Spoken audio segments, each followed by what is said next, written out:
बिस्मिल्लाहिर्रहमानिर्रहीम। अस्सलाम वालेकुम बच्चों, मैं उम्मीद करता हूँ कि आप सब खैरियत से होंगे। बेटे हमने अपना इनऑर्गेनिक केमिस्ट्री का बेटे हमारा जो फर्स्ट यूनिट है that is S&P block element, और इस एसएनपी ब्लॉक एलिमेंट के अंदर बेटे हमने सारे वो टॉपिक्स कवर करने जो पीएमडी से रिलेटेड है, और जो हमने अपने डिटेल लेक्चर के अंदर जो चीजें पढ़ी उनको समराइज वे के अंदर देखने हैं। आइए बेटे, एसएनपी ब्लॉक एलिमेंट से अब तक ना टोटल मैंने देखा तो वो 114 क्वेश्चन बन रहे हैं। अब तक जितने भी आप पढ़ चुके हो, जो आप जिन बच्चों ने मेरा सिंगल लेक्चर लिया टॉपिकल वाइज, उनको आइडिया होगा। ओके बेटे, स्टार्ट करते हैं। सबसे पहले periodic table of the periodic periods of the periodic table. तो बेटे बिफोर स्टार्टिंग द पीरियड्स मैंने छोटी सी कुछ इंफॉर्मेशन लिखी है कि मैंने लिखा कि डीमार्केशन ऑफ पीरियोडिक टेबल क्या है, कि पीरियोडिक टेबल हमें क्या करता है, एक बेसिक फ्रेमवर्क प्रोवाइड करता है कि हम किसी भी एलिमेंट की फिजिकल और केमिकल प्रॉपर्टीज को क्या कर सके, आसानी से स्टडी कर सकें। और एक परफेक्ट अरेंजमेंट ऑफ एलिमेंट्स है कि पीरियोडिक टेबल को अगर आपने स्टडी करना है, एल्कली मेटल कौन से वो सारे इकट्ठे करके रख दिए, अल्कलाइन मेटल्स कौन से वो सारे इकट्ठे करके रख दिए, ताकि उनको आसानी से स्टडी किया जा सके। बेटे मॉडर्न पीरियोडिक टेबल को किस में अरेंज किया गया है, on the basis of their atomic number, elements के एटॉमिक नंबर के ऊपर मॉडर्न पीरियोडिक टेबल को अरेंज किया गया है। ठीक है जी, आप लोगों ने वो लॉज पढ़े होंगे। अच्छा बेटे, वो बेसिक्स इंट्रोडक्शन आपको याद होना चाहिए। जैसे अराजी ने जो है ना वो डिफरेंट एलिमेंट को फिजिकल प्रॉपर्टीज की बेस के ऊपर सेपरेट किया, यानी उनको अरेंज किया। डोब्राइन ने ट्रायल लिया था। ट्रायल्स में क्या था कि पहले एलिमेंट और तीसरे एलिमेंट उनके मैसेस का सम करते थे, एवरेज दरमियान वाले का मैस आ जाता था। उसने इस तरीके से ट्रायल्स बना के कुछ एलिमेंट्स को जो है ना वो अरेंजमेंट की। इस तरीके से बेटे इसके बाद था न्यूलैंड, जो है ना वो लॉ ऑफ ऑक्टेव, वो एक म्यूजिशियन था, और बेटे मौसीकी के सुरों की बेस पे उसने एलिमेंट्स को क्या किया, अरेंज किया। सा रे गा मा पा दा नी सा, देखो सा से स्टार्ट हुआ, सा एंड हुआ। इसका मतलब है पहले एलिमेंट की प्रॉपर्टी हर आठवें एलिमेंट के साथ क्या कर रही होती है, वो जो है वो मैच कर रही होती है। ठीक है, उसने इसकी बेस के ऊपर स्टडीज किया। मेंडलीव ने एटॉमिक मास की बेस के ऊपर 62 एलिमेंट्स को अरेंज किया, और पहला साइंटिस्ट मेंडलीव है जिसने अपने पीरियोडिक टेबल को क्या किया था, अरेंज किया था। राइट, आई गेस के इसके पीरियोडिक टेबल में कोई ना 8 जो है ना वो ग्रुप्स, 8 पीरियड से और 12 ग्रुप से, समथिंग लाइक दिस इंफॉर्मेशन मिलती है। और इसके बाद बेटे हमारा था जो नेक्स्ट वन इज जिसने एटॉमिक नंबर की बेस पे अरेंज किया था, that is Moseley was the scientist. ठीक है। अच्छा बेटे, ये कुछ एलिमेंट्स हैं। एलिमेंट्स को क्लासिफाई करने के तरीके कार हैं कि बेटे हम इन 4 बेसिस पे एलिमेंट्स को क्लासिफाई किया गया था, पीरियड्स की बेस पे, ग्रुप्स की बेस पे, उनकी एसिडिक और बेसिक प्रॉपर्टीज की बेस पे, उनकी कंडक्टिव्स कैसी हैं और उनकी मेटालिक कैरेक्टर कैसे हैं। ये सारी 5 प्रॉपर्टीज ही हमने आगे क्या करने, स्टडी करने, जिसकी बेस पे एलिमेंट्स को क्या किया गया, एडजस्ट किया गया है पीरियड्स और ग्रुप्स के अंदर। अच्छा बेटे, अब सबसे पहले पीरियड्स क्या होते हैं बेटे, आपको पता है हॉरिजॉन्टल रोज होती हैं, ये 1 से 7 होते हैं। और बेटे जो पीरियड नंबर है ना, पीरियड नंबर है प्रिंसिपल, पीरियड नंबर जो है वो हमें बेसिकली प्रिंसिपल क्वांटम नंबर जो होता है ना, वो हमें क्या बताता है, वो पीरियड नंबर बताता है। बेटे क्वांटम नंबर्स आप लोगों ने फर्स्ट ईयर की बुक के अंदर पढ़े। अगर मैं कहता हूं n की वैल्यू 1 है, इट मींस दैट कि उसका पीरियड नंबर 1। बेटे मैं यूं भी कह सकता हूं कि हमें पीरियड किस चीज की इंफॉर्मेशन देते हैं, periods gives us information about the shell number. बेटे हमें पीरियड क्या बताता है, पीरियड नंबर हमें ये शेल्स के बारे में बताता है। मिसाल के तौर पे मैं कहता हूं कि एक एलिमेंट पीरियड नंबर 6 से बिलोंग कर रहा है, तो आप कहेंगे सर इट हैज 6 सेल। अगर मैं कहता हूं एक element belongs to period number 2, total shell कितने होंगे, टोटल शेल 2 होंगे। ठीक है। अच्छा बेटे, ये कहता है कि all elements in the period have the same number of occupied electron shells हैं। मतलब ये है कि जैसे अगर आप पीरियड नंबर 2 की बात करें तो जितने मेंबर हैं सबके 2 शेल्स होंगे। अगर मैं पीरियड नंबर 3 की बात करता हूं तो जितने मेंबर पीरियड नंबर 3 में, सबके पास 3 शेल्स होंगे। बेटे ये देख सकते हैं, मैंने आपके सामने फर्स्ट पीरियड और उनके शेल मैंने बता दिए, और यहां पे मैंने बेटे एलिमेंट्स भी अरेंज कर दिए आपके लिए, और यहां मैंने उनके नेम भी लिख दिए, कौन सा शॉर्टेस्ट है, कौन सा लॉन्गेस्ट और कौन सा क्या है। बेटे आप जानते हैं हमारा फर्स्ट पीरियड जो है ना बेटे, ये इंपॉर्टेंट है, इसमें 2 एलिमेंट्स होते हैं, हाइड्रोजन और हीलियम। मैंने एटॉमिक नंबर भी लगा दिए। हमारे पीरियड नंबर 2 और 3 को we are called short period, पहले वाले को शॉर्टेस्ट कहते हैं। बेटे इसमें कौन कौन से एलिमेंट है, इसमें टोटल 8 एलिमेंट है, लिथियम से नियॉन और सोडियम से आर्गोन तक। बेटे पीरियड 4 और 5 को we are called long period, और बेटे इसमें 18 एलिमेंट्स होते हैं, पोटेशियम 19 to 36 क्रिप्टॉन, और बेटे इसी के अंदर स्कैंडियम भी आ जाता है, स्कैंडियम से 30 जिंक। ये हमारे ट्रांजिशन एलिमेंट्स आते हैं, जो कि हमारे कौन सी सीरीज होती हैं, वो हमारे 3D सीरीज होती हैं। अच्छा बेटे नेक्स्ट, अगर 5th पीरियड की बात की तो इसमें 18 एलिमेंट्स आ रहे हैं, रुबीडियम 37 से जीनॉन 54, और वो बताना ये चाह रहे हैं कि इसके दरमियान में यट्रियम से कैडमियम तक 10 एलिमेंट आ रहे हैं, जो कि हमारी 4D सीरीज है। 6th पीरियड की बात की तो बेटे टोटल एलिमेंट्स यहाँ पे 36 हैं। 6th period is called as the longest period, और बेटे इसमें कौन है, इसमें सीजियम 55 से 86 रेडॉन तक, और इसके बाद लेंथनम 57 है। फिर बेटे आप ये देखिए 72 से 80 ये इसमें हमारे ट्रांजिशन 5D सीरीज है। और बेटे आपको पता है 72 से पहले जो मिस एलिमेंट्स हैं वो 58 से 71 थे, जो कि हमारी कौन सी लेंथेनाइड सीरीज, जो कि हमारी कौन सी सीरीज होती है 4F सीरीज होती है। बेटे 7 पीरियड को ना हम लोगों ने 26 एलिमेंट मैंने लिखा है। अच्छा बेटे ये बात याद रखनी है कि आप लोगों ने अपनी अपनी बुक के अकॉर्डिंग, अब तो देखो ना पीरियोडिक टेबल में वो जगह वो स्पेस फिल हो चुकी है। मैं अगर आपको वो स्पेस दिखाऊं तो बेटे आपको आइडिया रहेगा। देखिए ये सारे के सारे स्पेस ना, ये देखो ये सारे के सारे यानी 118 एलिमेंट जो है ना वो आ चुके हैं। लेकिन बेटे हमारी जो पीटीबी की बुक है ना, पीटीबी की बुक के अकॉर्डिंग जो है वो हमने ये मैंने 26 एलिमेंट्स पीटीबी की बुक के अकॉर्डिंग लिखे हैं। और आप लोग अपने जिस जिस बोर्ड से आपकी बोर्ड की जो इंफॉर्मेशन है आपने वो पुट करनी है। जैसे एफटीबी में बेटे ये टोटल कर दिया हुआ है। अब ये जो हमारा 7 पीरियड है वो भी अब आगे चलता जाएगा, लेकिन उसके एलिमेंट्स 26 नहीं होंगे क्योंकि वो पूरा फिल कर दिया गया, राइट। अच्छा इसमें बेटे आपके पास फ्रेंशियम से ये कॉपरनीशियम 112 तक है, ये 6D सीरीज होती है। और 90 से 103 लॉरेंशियम एक्टिनाइड जो कि हमारी 5F सीरीज होती है, और इसको बेटे इनकम्प्लीट पीरियड कहा जा रहा है। नाउ बेटे ये कुछ डायगोनल रिलेशनशिप्स होते हैं, आप पीरियड के अंदर पढ़ते हैं। बेटे पीरियड के अंदर क्या है कि पीरियड नंबर 2 में जो है ना वो diagonally placed elements in period number 3, period number 3 से वो क्या कर रहे थे, रिजेंबल कर रहे होते हैं। जैसे बेटे आपको आइडिया है कि हर ग्रुप का जो पहला मेंबर है ना वो ऑड बिहेवियर, ऑड जो है ना वो ऑड बिहेवियर शो करता है अपने नीचे वाले मेंबर से, ठीक है। जैसे आप लोगों ने जैसे लिथियम और बेरिलियम का पेक्युलियर बिहेवियर पढ़ा होगा, तो वो ठीक है। तो यहां पे क्या है कि लिथियम जो है ना वो रिजेंबलेंस शो करेगा मैग्नीशियम की तरह, जो मैग्नीशियम का बिहेवियर है वो लिथियम का होगा। तो सिमिलैरिटीज में या आयनिक सिमिलर हो गया होगा, या इनके चार्ज या इनकी कोई केमिकल प्रॉपर्टी आपस में क्या करती होंगी, मैच करती होंगी। तो इसकी बेसिस पे बेटे ये डायगोनल रिलेशनशिप बनाए हैं। जस्ट आपको डायगोनल रिलेशनशिप याद रखने हैं, और उनकी रीजन ये है कि इसकी बेस के ऊपर ये बनाए गए हैं। अच्छा बेटे इसी तरीके से ये पीरियोडिक टेबल आपके सामने आ गया। बेटे पीरियोडिक टेबल मैं सिर्फ ये बताना चाह रहा था, अभी वैसे आगे ब्लॉक भी आएगा, बल्कि मैं ब्लॉक में आके आपसे डिस्कस करता हूं। बेटे ग्रुप्स ऑफ पीरियोडिक टेबल की बात की जाए तो हमारे वर्टिकल कॉलम जो होते हैं ग्रुप्स होते हैं। और बेटे ग्रुप्स को हम लोग क्या करते हैं, क्लासिफाई करते हैं। एक हमारा ग्रुप सब ग्रुप ए होता है, और बेटे एक हमारा सब ग्रुप क्या होता है, सब ग्रुप बी होता है। बेटे आप जानते हैं कि ग्रुप्स हमें किस चीज की इंफॉर्मेशन देते हैं। जैसे पीरियड्स हमें किस चीज की इंफॉर्मेशन देते हैं, बेटे पीरियड्स हमें इंफॉर्मेशन दे रहे थे related to number of shells, कि वहां टोटल शेल्स कितने हैं। बेटे याद रखिएगा हमें जो ग्रुप्स हैं हमें क्या बताते हैं, ग्रुप्स हमें इंडिकेट करते हैं number of valence electron in किसमें, इन सब ग्रुप ए मेंबर। जो सब ग्रुप ए के जो मेंबर है ना उनके अंदर नंबर ऑफ वेलेंस इलेक्ट्रॉन के अंदर, जैसे मिसाल के तौर पे मैं कहता हूं कि एक एलिमेंट है वो ग्रुप नंबर 6 से बिलोंग कर रहा है। 6 बेसिकली ऑक्सीजन फैमिली को कहा जाता है, ऑक्सीजन को, ठीक है। ओल्ड जो वर्जन है उसके मुताबिक 6 है, न्यू वर्जन जो पीरियोडिक टेबल का है उसको 16 कहा जा रहा है। दोनों बातें याद रखनी है। तो बेटे 6 है तो इसके जो वैलेंस इलेक्ट्रॉन होंगे उसके वैलेंस इलेक्ट्रॉन कितने होंगे, इसके वैलेंस 6 होंगे। आप देख सकते हैं ऑक्सीजन का एटॉमिक नंबर 8, पहले शेल में 2 इलेक्ट्रॉन और दूसरे में 6 इलेक्ट्रॉन्स हैं। आई होप सो कि बेटे ये पॉइंट क्लियर हो गया होगा। और अच्छा बेटे ये ग्रुप सब ग्रुप ए कौन सा होता है, बेटे इसमें टिपिकल एलिमेंट्स होते हैं, नॉर्मल एलिमेंट जिनको रिप्रेजेंटेटिव एलिमेंट्स कहते हैं। बेटे नॉर्मल या रिप्रेजेंटेटिव एलिमेंट उनको कहा जाता है जिनका लास्ट इलेक्ट्रॉन किस शेल के अंदर फिल होगा, वैलेंस शेल के अंदर फिल होगा। अब बेटे ये 8 ग्रुप्स होते हैं, इनको फैमिली कहा जाता है। इसमें एस और पी ब्लॉक आ जाते हैं। बेटे ओल्डर वर्जन के मुताबिक ऐसे लिखा जाएगा, और देखो बेटे जो न्यू वर्जन है उसके मुताबिक कैसे है 1 2 3 13 14 15 16 17 एंड 18। जबकि बेटे सब ग्रुप बी की बात की जाए तो they are called as non typical elements, इनको नॉन टिपिकल एलिमेंट्स कहा जाता है। ये हमारे ट्रांजिशन एलिमेंट्स कहते हैं। और बेटे ये टोटल 10 ग्रुप्स होते हैं, इसमें डी और एफ एलिमेंट आ जाता है। ओल्डर वर्जन के मुताबिक ये 1b 2b 3b 4b 5b 6b 7b और 8b आ जाता है। और बेटे यहां पर एक इंफॉर्मेशन याद रखनी है, मैं आपको यहां पे लेके जाता हूं।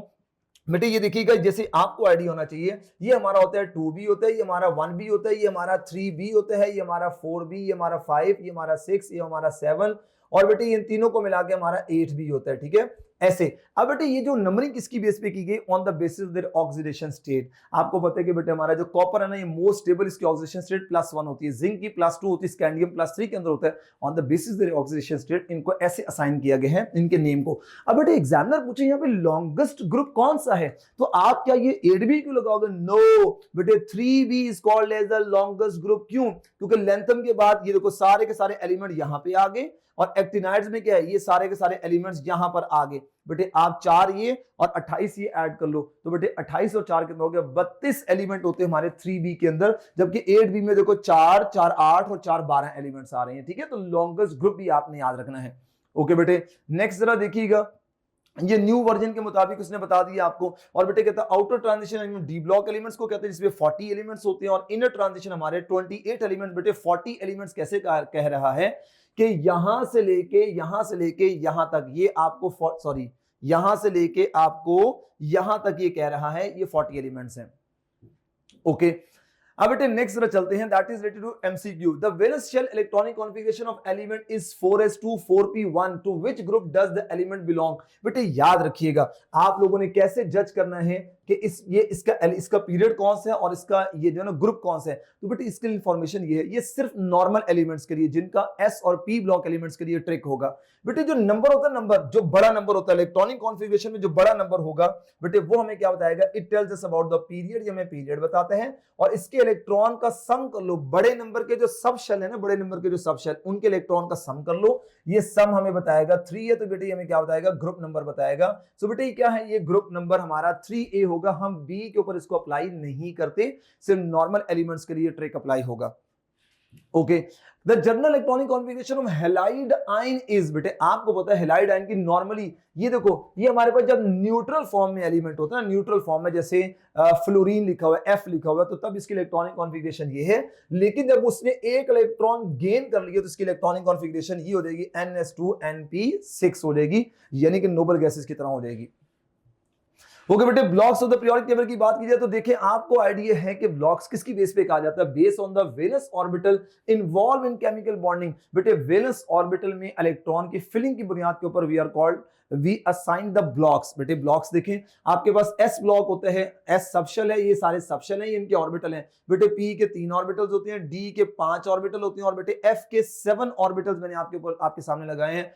आपके पेपर के पॉइंट ऑफ व्यू से फर्स्ट 3 इंपॉर्टेंट है, दीज आर नॉट इंपॉर्टेंट। अब देखो सोडियम को एस ब्लॉक क्यों कहा गया, क्योंकि इसका लास्ट इलेक्ट्रॉन एस सबशेल के अंदर है। क्लोरीन को पी ब्लॉक क्यों कहा गया, क्योंकि इसका लास्ट इलेक्ट्रॉन पी ब्लॉक के अंदर आएगा। देखो इसको यू फिल किया जाएगा, क्योंकि ये मैंने फिल आपके सामने करने थे, इसलिए इसको ऐसे छोड़ दिया। ठीक है, आयरन है तो बेटे आयरन का एटॉमिक नंबर 26 है, यहां तक 20 हो गए। अब ये आ जाएगा 21, 22, 23, 24, 25 और ये 26 आ जाएगा। ठीक है, तो डी में फिल हो रहा है, इसलिए हम इसको डी ब्लॉक एलिमेंट कहेंगे। अच्छा बेटे, यहां पर मैंने कुछ आपके हवाले से एस और पी और डी और एफ ब्लॉक की कुछ इंफॉर्मेशन लगा दी है कि आपको आइडिया होना चाहिए कि भाई अब इसकी बेस में ना, यानी लास्ट इलेक्ट्रॉन, अब देखो हमारा ये जो दोनों ग्रुप्स है ना, दोनों ग्रुप, ये हमारा एस ब्लॉक एलिमेंट है, यानी इनका लास्ट इलेक्ट्रॉन एस ब्लॉक के अंदर आ रहे हैं। Now this number indicates the period, ये पीरियड इंडिकेट कर रहा है। देखो पीरियड सबसे बड़ा। अब बेटे ये देखो, ये हमारी 3D है, यानी हमारी स्कैंडियम वाली सीरीज है, ये 3D है, ये 4D 5D और ये हमारी क्या है 6D, यानी इनका लास्ट इलेक्ट्रॉन इस जो है ना ब्लॉक इस ऑर्बिटल के अंदर, इस सब शेल के अंदर आ रहा है, और इस पूरे का हमारा इस सब शेल के अंदर आ रहा है। और मैंने यहां कितना अच्छा ये काम कर दिया कि आपको ये भी पता चल गया, अगर एग्जामिनर आपसे कहते हैं कि भाई पीरियड नंबर 5, ये मेरा पीरियड नंबर 5 है, बताओ इसमें ये एलिमेंट पीरियड नंबर 5 क्या है, उसका लास्ट इलेक्ट्रॉन किस सब शेल के अंदर आएगा, आप कहेंगे 5p के अंदर आएगा। अगर मैं कहता हूं एक एलिमेंट पीरियड नंबर 2 से बिलोंग कर रहा है, तो बताओ उसका लास्ट इलेक्ट्रॉन किस सब शेल के अंदर आएगा, तो आप कहेंगे सर आप किस ब्लॉक की बात कर रहे हैं, तो मैं कहता हूं p ब्लॉक, तो आप कहेंगे सर 2p में उसका लास्ट इलेक्ट्रॉन आएगा। ठीक है, ये देखो ये 4f और ये 5f, यानी इनका 4f ऑर्बिटल फिलिंग में, इनका ऑर्बिटल f और जो f ऑर्बिटल है वो फिलिंग के प्रोसेस के अंदर है। ठीक है, ओके। अच्छा बेटे, यहां पर कुछ और इंफॉर्मेशन आपके लिए जरा छोटी सी, कि हमारे एस ब्लॉक के टोटल एलिमेंट्स कितने हैं, पी ब्लॉक के कितने हैं, डी ब्लॉक के कितने हैं, एफ ब्लॉक के कितने हैं। बेटे ये नंबर याद रखना है, these are called as the जो ना ये हमारे एस ब्लॉक 14। अब बेटे 14 कैसे हैं, आपको पता है बेटे हमारे पास 7 सीरीज होती हैं, 1s 2s 3s 4s 5s 6s, और ईच सीरीज में कितने एलिमेंट्स हैं आप देख सकते हैं। भाई हमारी ईच देखो, ये 1s है हमारा, ये भी हमारा 1s है, और ये भी हमारा क्या है 1s है। अब हीलियम ना, अगर आप इलेक्ट्रॉनिक कॉन्फ़िगरेशन की बेस पे देखें ना, तो ये हमारा एस ब्लॉक का मेंबर होना चाहिए, लेकिन प्रॉपर्टीज के लिहाज से ये ज्यादातर नोबल गैसेस की तरह है। ठीक है, तो आप बेटे गिन लें इनको, आप टोटल कर लें तो आपको आइडिया हो जाएगा 14 बनेंगे। ठीक है, आप डी को टोटल कर लो 40 बन गए, आप पी को टोटल कर लो तो बेटे एक में कितने आ रहे हैं, एक में 6 है, और बेटे ये टोटल्स कितने हैं 1 2 3 4 5 6, तो बेटे 6 6 36। ठीक है, सॉरी 30, ये कितने हैं 1 2 3 4 5 और ये 6, हाँ 7p को ऐड करके ना ये आ जाएगा आपके पास कितना 36 आ जाएगा। अब यहां तक आपके पास 30 बनते हैं अकॉर्डिंग टू पीटीबी। मैं यहां लिख देता हूं, पीटीबी के अकॉर्डिंग 30 है, लेकिन न्यू एफटीबी के अकॉर्डिंग अब कितने हो जाएंगे न्यू एफटीबी के अकॉर्डिंग ये 36 एलिमेंट कंसीडर किए जाएंगे। ठीक है बेटे, ये याद रखना है आपने। अच्छा, इसमें बेटे ग्रुप्स भी मैंने बता दिए कौन कौन से, उनके इलेक्ट्रॉनिक कॉन्फ़िगरेशन बता दिए। इसमें 12 मेटल हैं और बेटे इसमें ग्रुप नंबर 1 और ग्रुप नंबर 2 है, और इसमें जो है ना दो नॉन मेटल हैं plus 2 non metal. Non metal कौन? हाइड्रोजन और हीलियम, ये मैंने लिख दी है बेटे। इसकी इंफॉर्मेशन में लिख दी है। तो आप ये देखें बेटे, ये सारी की सारी जो सीरीज बनाई गई हैं, इसमें कितने मेटल है, किसमें नॉन मेटल है, मेरे ख्याल आप मुझे बता सकते हैं यहाँ पे, आपको पता है ये सारे मेटल, ये सारे मेटल, ये सारे के सारे क्या नॉन मेटल है। आप बेटे 3D में बता सकते हैं, देखो 3D में सारे के सॉरी ये डी के अंदर सारे के सारे हमारे पास क्या है? मेटल है। आप देख सकते हैं कि हमारे डी के अंदर देखो क्या लिखा होगा, उसने ऑल आर मेटल्स लिखा होगा। अब बेटे अगर पी ब्लॉक की बात की जाए तो पी ब्लॉक के अंदर क्या होता है कि यहाँ मेटल्स भी होते हैं और यहाँ मेटलॉइड्स भी होते हैं। अच्छा बेटे, मेटलॉइड्स मैंने आगे शो कराने, आपको 7 मेटलॉइड्स होंगे यहाँ इस पीरियोडिक टेबल में, आपको मेटलॉइड्स नजर आ रहे होंगे अगर यहाँ लगा होगा तो। हाँ यस, तो बेटे यहां पर आपको नजर आ रहा होगा, ये यहां से ये सारे के सारे ना आपके पास मेटलॉइड्स होते हैं। अच्छा बेटे ये देखो यहाँ पे कितने, 1 2 3 4 5 6, और ये बेटे यहाँ पे ना पोलोनियम को ना 7 ये भी इंक्लूड किया गया हमारी अपनी बुक्स के अकॉर्डिंग ना, ये 7 हमारे पास मेटलॉइड्स होते हैं। ठीक है, तो यहाँ पर आप बता सकते हैं 7 मेटलॉइड्स। तो आई होप सो कि आप कहेंगे सर ये चीजें हमें आइडिया होगी है, इसका मुझे डिस्कस करने की आपको जरूरत नहीं है। कितने कितने एलिमेंट्स है वो हर सीरीज की इंफॉर्मेशन यहाँ मैंने निकाल के रख दी है। क्वाइट इजी, बहुत इजी कर दी है आपके लिए, ताकि आप लोगों को अंडरस्टैंड करना इजी हो। बेटे मैंने इलेक्ट्रॉनिक कॉन्फ़िगरेशन भी लिखकर दिखा दी है। अच्छा अब बेटे ये ग्रुप्स है। अच्छा ग्रुप्स है ना, कुछ आपको तो ग्रुप बेसिकली फैमिलीज होती है ना, तो मैंने फैमिली का नाम रख दिया है। अच्छा एल्कली मेटल्स को एल्कली मेटल्स कहते हैं क्योंकि आपको पता है ये एशेज में पाए जाते हैं और ऐश के अंदर सोडियम और पोटेशियम होता है। बेटे अल्कलाइन अर्थ मेटल को ये अर्थ क्रस्ट में हमें मिलते हैं। अब आप जानते हैं कि कैल्शियम और मैग्नीशियम अर्थ क्रस्ट का 50% पार्ट होते हैं। बेटे एक हमारी होती है बोरॉन फैमिली, बोरॉन फैमिली के एलिमेंट्स मैंने लिख दिए हैं। बेटे कार्बन को टेट्राजेंस कहते हैं, टेट्राजेंस का मतलब होता है ये 4 बॉन्ड बनाने वाली फैमिली होती है। नाइट्रोजेंस को हम लोग निकोजेंस कहते हैं, निक्टोजेंस या निकोजेंस आपकी मर्जी है, आप इसको कुछ भी पढ़ सकते हैं। निकोजेंस का मतलब होता है ऐसे कंपाउंड जो सफोकेटिंग कंपाउंड्स होते हैं, यानी नाइट्रोजन कंटेनिंग कंपाउंड्स को ना हम लोग निकोजेंस कहते हैं, यानी जिनमें नाइट्रोजन हमें मिल रहा होता है। और बेटे इनको चाल्कोजेंस भी कहते हैं, यानी कि ये हमें ऊर ऑफ कॉपर और सल्फर के ऊर जो ना हमें ये जो कंपाउंड्स हैं ऑक्सीजन सल्फर वगैरह ये हमें कॉपर के ऊर से मिल रहे होते हैं। ठीक है, और हेलोजन सॉल्ट फॉर्मर्स होते हैं। और बेटे हमारी रेयर गैसेज होगी, उनके मैंने एलिमेंट्स भी लिख दिए। अच्छा बेटे ये कुछ अमेजिंग फैक्ट्स हैं जो कि याद रखने हैं, आपने याद रखने। हमारी पीरियोडिक टेबल में सॉलिड स्टेट में हमारे पास एलिमेंट्स ज्यादा हैं, और बेटे 11 एलिमेंट्स ऐसे हैं जो कि किस फॉर्म के अंदर है? गैसियस फॉर्म के अंदर हमारे पास 11 एलिमेंट्स हैं। और बेटे 2 एलिमेंट्स ऐसे हैं जो कि किस फॉर्म के अंदर है? जो कि लिक्विड फॉर्म के अंदर है। उसमें एक मेटल मरकरी और दूसरा मेटल कौन सा? ब्रोमीन है। अच्छा मोस्ट अबंडेंट यूनिवर्स में सबसे अबंडेंट हाइड्रोजन, एटमॉस्फेयर में नाइट्रोजन, अर्थ क्रस्ट में ये बेटे नॉन मेटल के लिहाज से, नॉन मेटल के लिहाज से ऑक्सीजन, और मेटल के लिहाज से कौन है बेटे? मेटल के लिहाज से हमारे पास जो है वो एल्यूमिनियम है। ठीक है, ये आपने याद रखना है।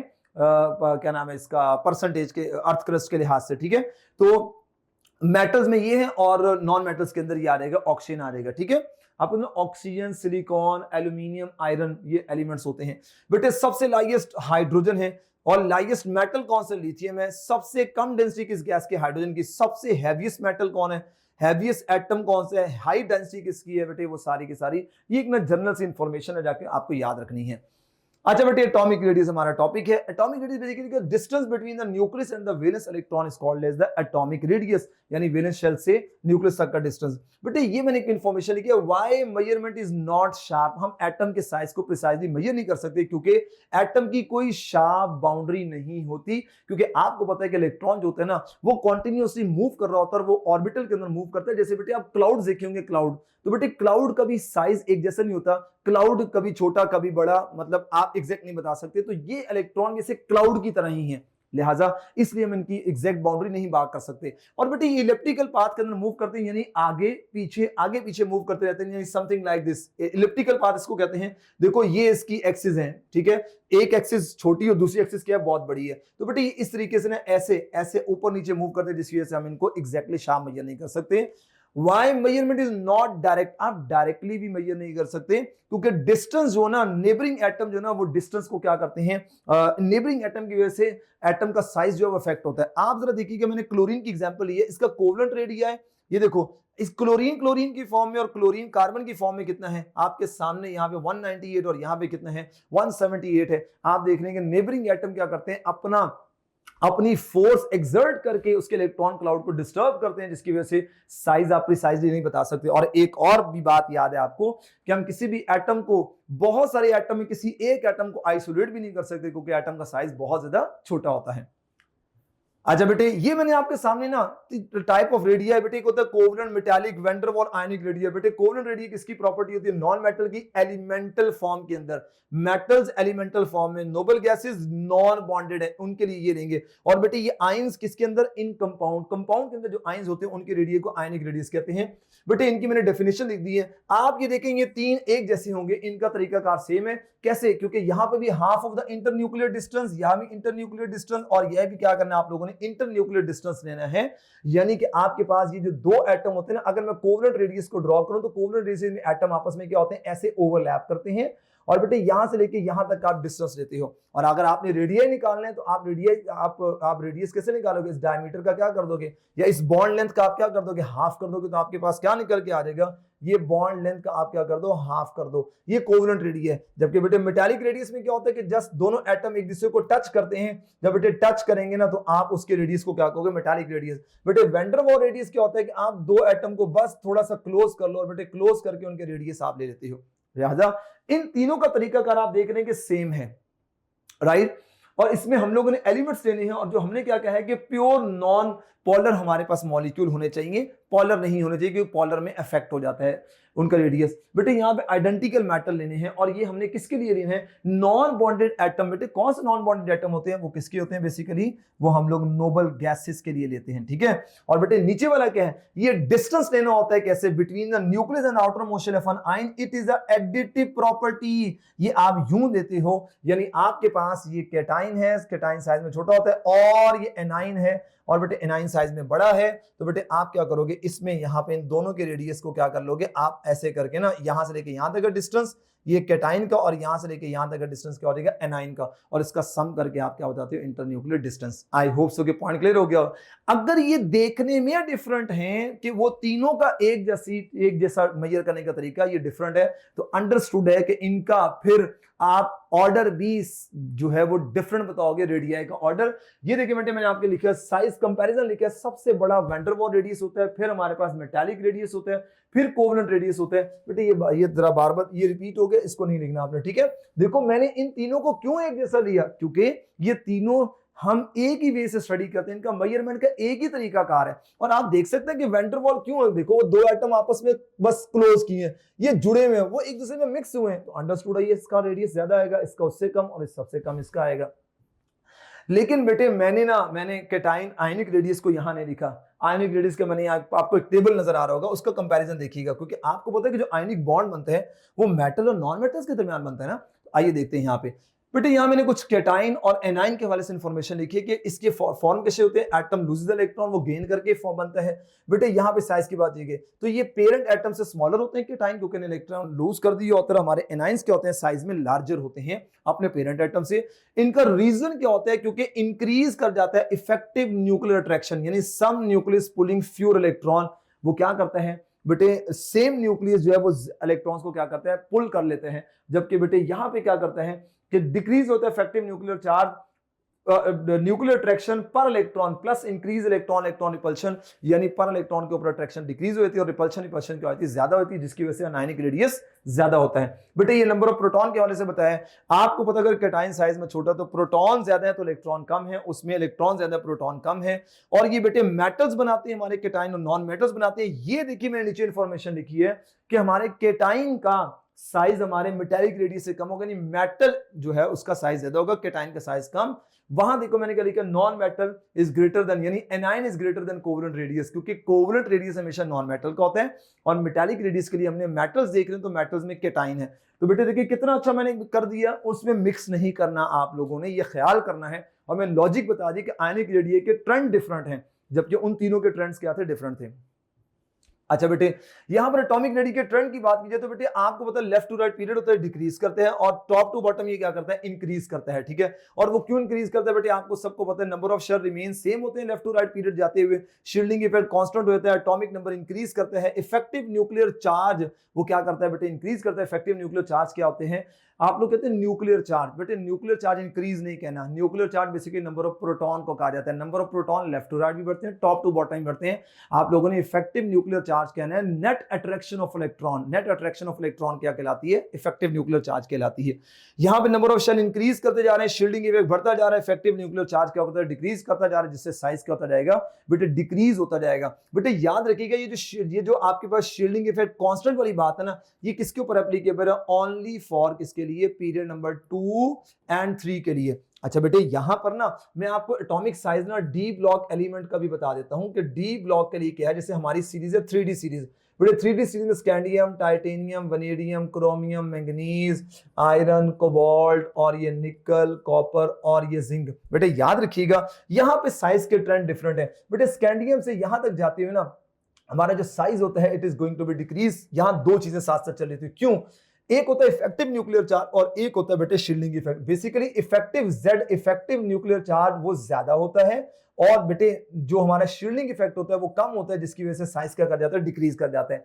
बेटे यहां पर इन तीनों का साइज ऑलमोस्ट जो है ना वो साइज कांस्टेंट रहता है। क्यों, मैं कहूंगा कि effective nuclear charge nearly equal to the shielding effect. और यहां पे क्या होता है basically size is going to be increase. उसकी वजह क्या होती है कि इफेक्टिव न्यूक्लियर चार्ज कम होना शुरू होता है और शील्डिंग इफेक्ट क्या हो जाता है ज्यादा होना शुरू होता है, क्योंकि यहां इलेक्ट्रॉन की पेयरिंग स्टार्ट हो जाती है। तो बेटे ये डी ब्लॉक के लिए आपने याद रखना है। इसी तरीके से बेटे आप लोगों ने लेंथेनाइट कॉन्ट्रैक्शन पढ़ी होगी कि हमारी एक्सपेक्टेशन से ज्यादा साइज में क्या होना शुरू होता है, डिक्रीज होना स्टार्ट हो जाता है। हमारी एक्सपेक्टेशन से ज्यादा साइज में अगर डिक्रीज होगा this is called lanthanide contraction.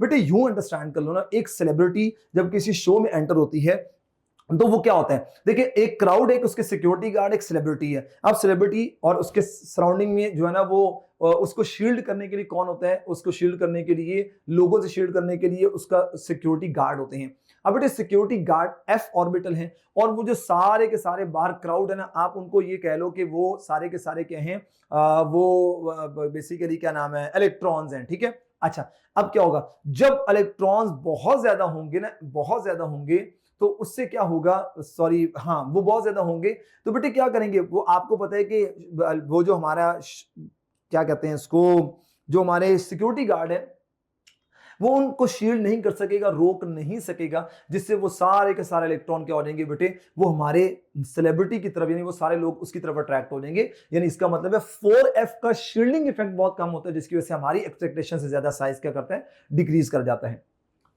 बेटे यानिक रेडी के ट्रेंड है, देखो यानिक रेडी के ट्रेंड मैंने बड़े बेहतरीन अंदाज में डिस्कस किए, ये भी डाउन द ग्रुप डिस्कस करने हैं और अक्रॉस द पीरियड। देखो अक्रॉस द पीरियड ये देखिएगा डाउन द ग्रुप इंक्रीज करते हैं, बहुत केटाइन हो या एनाइन हो, बट याद रखना है बेटे ये केटाइन आपके पास और ये एनाइन दोनों का टॉप टू बॉटम साइज क्या करता है, इंक्रीज कर रहा होता है, अगर इनके ऊपर मैग्नीट्यूड ऑफ चार्ज क्या है, सेम है। और ग्रुप में मैग्नीट्यूड ऑफ चार्ज क्या रहता है, सेम रहता है। पीरियड के अंदर मैग्नीट्यूड ऑफ चार्ज क्या होता है, डिफरेंट होता रहता है। अच्छा बेटे across the period isoelectronic species, बेटे आइसोइलेक्ट्रॉनिक स्पीशीज के लिए आपने साइज की बात याद रखनी है, size inversely proportional to the atomic number, ठीक है। जितना एटॉमिक नंबर ज्यादा होगा साइज क्या होना शुरू हो जाएगा, छोटा होना शुरू हो जाएगा।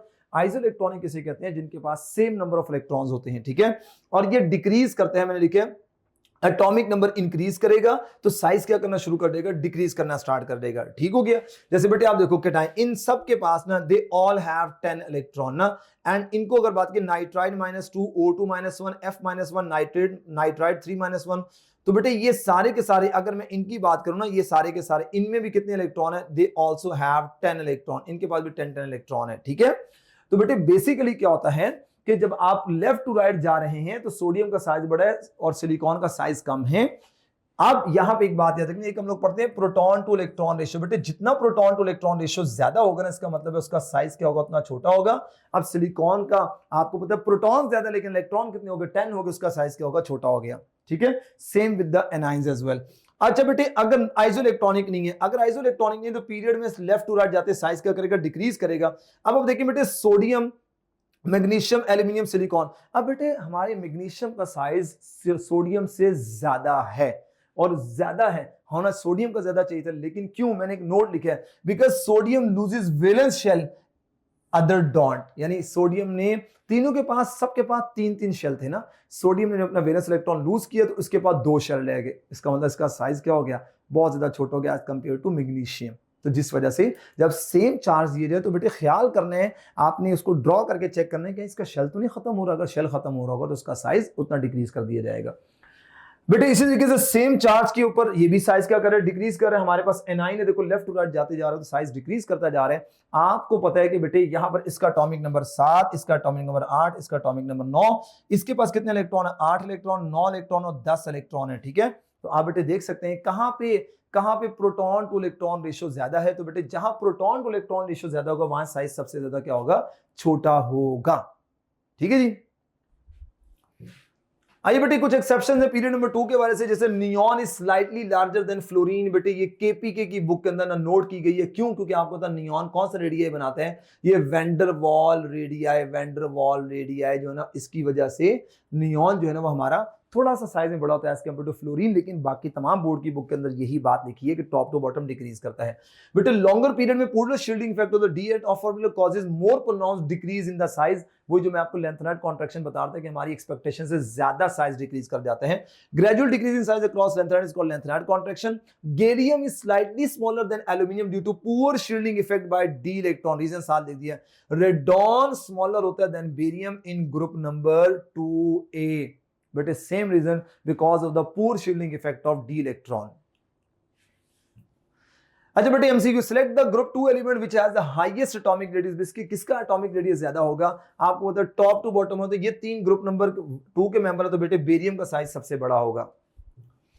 Which of the following highest atomic radius in this period, बेटे किसका एटॉमिक रेडियस सबसे बड़ा होगा, आपको पता है लेफ्ट टू राइट जाते जाओ तो atomic radius is going to be decrease, तो अल्कली मेटल्स का एटॉमिक रेडियस सबसे ज्यादा होगा। ओके बेटे ionization energy, electron affinity, electronegativity, बेटे मैंने इन तीनों को इकट्ठा कर दिया है। और बेटे ये आपको पता है हमारी फर्स्ट ईयर की जो है ना बुक के अंदर भी है। अब बेटे आप जरा देखिएगा इनकी डेफिनेशंस मैंने लिखी हैं और इनके प्रोसेस क्या होते हैं, नेचर क्या होती है, साइन, यूनिट्स और अदर नेम्स हैं। बेटे आयोनाइजेशन एनर्जी बेसिकली आपको पता है कि हमने आइसोलेटेड एटम से ना वेरियस इलेक्ट्रॉन को निकालना होता है और वो गैसियस एटम होना चाहिए, ग्राउंड स्टेट के अंदर होना चाहिए। बेटे मैंने डिटेल लेक्चर के अंदर बताया था कि हमारे आइसोलेटेड एटम कौन से होते हैं, जिनके दरमियान कोई इंटरमॉलिक्यूलर फोर्सेस नहीं होती, हमारे आइसोलेटेड गैसियस एटम होते हैं, यानी उन्होंने किसी से बॉन्ड नहीं बनाया होता। ग्राउंड स्टेट ये होता है कि वेलेंस शेल जो होता है ना, that shell is called as a ground state. ठीक है, अच्छा बेटे इलेक्ट्रॉन एफिनिटी क्या होती है, हमें एनर्जी रिलीज होती है जब इलेक्ट्रॉन या एनर्जी रिलीज होती है या एनर्जी एब्जॉर्ब होती है जब इलेक्ट्रॉन गेन कर रहा होता है। ठीक है, अब आप जानते हैं कि फर्स्ट इलेक्ट्रॉन जो गेन होता है उसके रिजल्ट में एनर्जी रिलीज होती है, और जो सेकंड इलेक्ट्रॉन जब ऐड होता है एनाइन के अंदर तो एनर्जी क्या होती है, एब्जॉर्ब होती है। बेटे इसके लिए आसान सी बात याद कर लो, अट्रैक्शन लीड्स टू डिक्रीज, यानी इलेक्ट्रॉन्स अट्रैक्शन जितनी ज्यादा होगी ना एनर्जी रिलीज होगी, रिपल्शन जितनी ज्यादा होगी एनर्जी एब्जॉर्ब होगी। तो फर्स्ट इलेक्ट्रॉन अट्रैक्शन की वजह से ऐड होता है, इससे एनर्जी रिलीज होती है। सेकंड इलेक्ट्रॉन एनाइन भी नेगेटिव, इलेक्ट्रॉन भी नेगेटिव, रिपल्शन की वजह से इलेक्ट्रॉन अगर ऐड हो रहा है तो हमें बाहर से इलेक्ट्रॉन को एनर्जी एब्जॉर्ब करवाना पड़ती है। अच्छा बेटे हमारी इलेक्ट्रोनेगेटिविटी क्या होती है कि बेटे ये बेसिकली एक बॉन्ड के अंदर एक बॉन्ड है, उसमें शेयर्ड पेयर इलेक्ट्रॉन को अपनी तरफ खींचने की एबिलिटी को क्या कहते हैं, इलेक्ट्रोनेगेटिविटी कहते हैं। बेटे आपको तो ये कैटायन बनाती है, एनायन बनाते हैं, इसमें कोई आयंस की फॉर्मेशन नहीं होती। ये किसको डील करती है, कोवलेंट बॉन्ड्स को डील कर रही होती है। अगर नेचर की बात की तो बेटे ये थर्मोडायनेमिक प्रॉपर्टी, क्योंकि एनर्जी थर्मोडायनेमिक प्रॉपर्टी, ये भी थर्मोडायनेमिक प्रॉपर्टी, एक रिलेटिव टेंडेंसी होती है। इसका मतलब ये है कि यहाँ ये इलेक्ट्रोनेगेटिविटी इन दोनों से डिफरेंट है। बेटे ये हमेशा पॉजिटिव होते हैं, ये यूजुअली एक्सोथर्मिक भी होते हैं बेटे, एक्सोथर्मिक, और हम ये कह सकते हैं कि जो हमारी सेकंड इलेक्ट्रॉन एफिनिटी होती है ये एंडोथर्मिक भी होता है। ठीक है, और ये थर्मोडायनेमिक है ही नहीं। ठीक है, अच्छा बेटे यूनिट्स की बात की किलो जॉल पर मोल, जॉल पर मोल, इलेक्ट्रॉन पर एटम, इलेक्ट्रॉन वोल्ट पर एटम, और ये देखिए बेटे इसका कोई यूनिट नहीं क्योंकि रिलेटिव स्केल होता है। इसके अदर नेम हम इसको आयोनाइजेशन पोटेंशियल, आयोनाइजेशन एंथैल्पी, और दोनों का कोई अदर नेम नहीं है। बेटे कितना सिंपल करके मैंने हर बात को यहाँ प्रेजेंट कर दी है, आपको ये एटलीस्ट सारी बातों का आइडिया होना जरूरी है। अच्छा बेटे अब मैं नेक्स्ट चलता हूं, अब फीचर की तरफ देखिए, मैंने लिखा हाईएस्ट वैल्यू एलिमेंट किसकी है, लोएस्ट वैल्यू किसकी है, सक्सेसिव वैल्यूज की बात की जाए और कुछ स्पेशल केसेस की बात करते हैं। बेटे हाईएस्ट वैल्यू की बात की तो हीलियम की आयोनाइजेशन सबसे ज्यादा, सीजन की सबसे कम होगी पूरे पीरियोडिक टेबल के अंदर। सक्सेसिव ऑलवेज इंक्रीजेस, इसका मतलब है जब आप थर्ड आयनाइजेशन एनर्जी की बात करते हैं तो वहां पे क्या हो जाता है, basically proton two electron ratio बहुत ज्यादा बढ़ जाता है, साइज क्या हो जाता है, बहुत छोटा हो जाते हैं, और जितना साइज छोटा हो बेटे याद रखिएगा वहां पे आयनाइजेशन एनर्जी उतनी ज्यादा हो जाती है। अच्छा बेटे, इलेक्ट्रॉन एफिनिटी, क्लोरीन की इलेक्ट्रॉन एफिनिटी सबसे ज्यादा होती है। आप जानते हैं कि फ्लोरीन इज मोर इलेक्ट्रोनेगेटिव, उसकी इलेक्ट्रॉन एफिनिटी ज्यादा नहीं होती क्योंकि उसके यूनिट वॉल्यूम के अंदर इलेक्ट्रॉन डेंसिटी ऑलरेडी बहुत ज्यादा होती है, तो इनकमिंग इलेक्ट्रॉन को एक्सेप्ट नहीं करता। इसी तरीके से बेटे हीलियम की इलेक्ट्रॉन एफिनिटी सबसे कम होगी हमारे पीरियोडिक टेबल के अंदर। बेटे यहां पे ना कुछ साइन की थोड़ी सी कन्वेंशन आपने याद रखनी है। जैसे बेटे आपको पता है, आप ये देखिएगा first electron affinity is usually exothermic, second third electron affinity हमारी क्या होती है, are always endothermic due to anion repulsion, जो कि मैंने आपको पहले बताया था कि first electron affinity easily exothermic होती है क्योंकि गेन ऑफ इलेक्ट्रॉन होता है वहां पे, और जो हमारा सेकंड इलेक्ट्रॉन है वो रिपल्शन के अगेंस्ट ऐड होता है। बेटे यहां पे एक्सेप्शन याद रखनी है, हमने कहा है कि first electron affinity is zero और पॉजिटिव भी हो सकती है। वो कौन से तीन ग्रुप्स हैं, group number 2, group number 5, group number 8, इनकी इलेक्ट्रॉन एफिनिटी या जीरो यानी या नियर टू द जीरो या पॉजिटिव होती है, क्योंकि ये और बहुत स्टेबल इलेक्ट्रॉनिक कॉन्फ़िगरेशंस होती हैं इनकी, जिसकी वजह से ये इनकमिंग इलेक्ट्रॉन को एक्सेप्ट करना नहीं चाहते। बेटे ये सबसे ज्यादा इलेक्ट्रोनेगेटिविटी किसकी है, वो देखिए सीजियम की सबसे कम है। इसके लिए बेटे कोई भी हमने वैल्यू असाइन नहीं की गई क्योंकि ये डिफरेंट उनसे।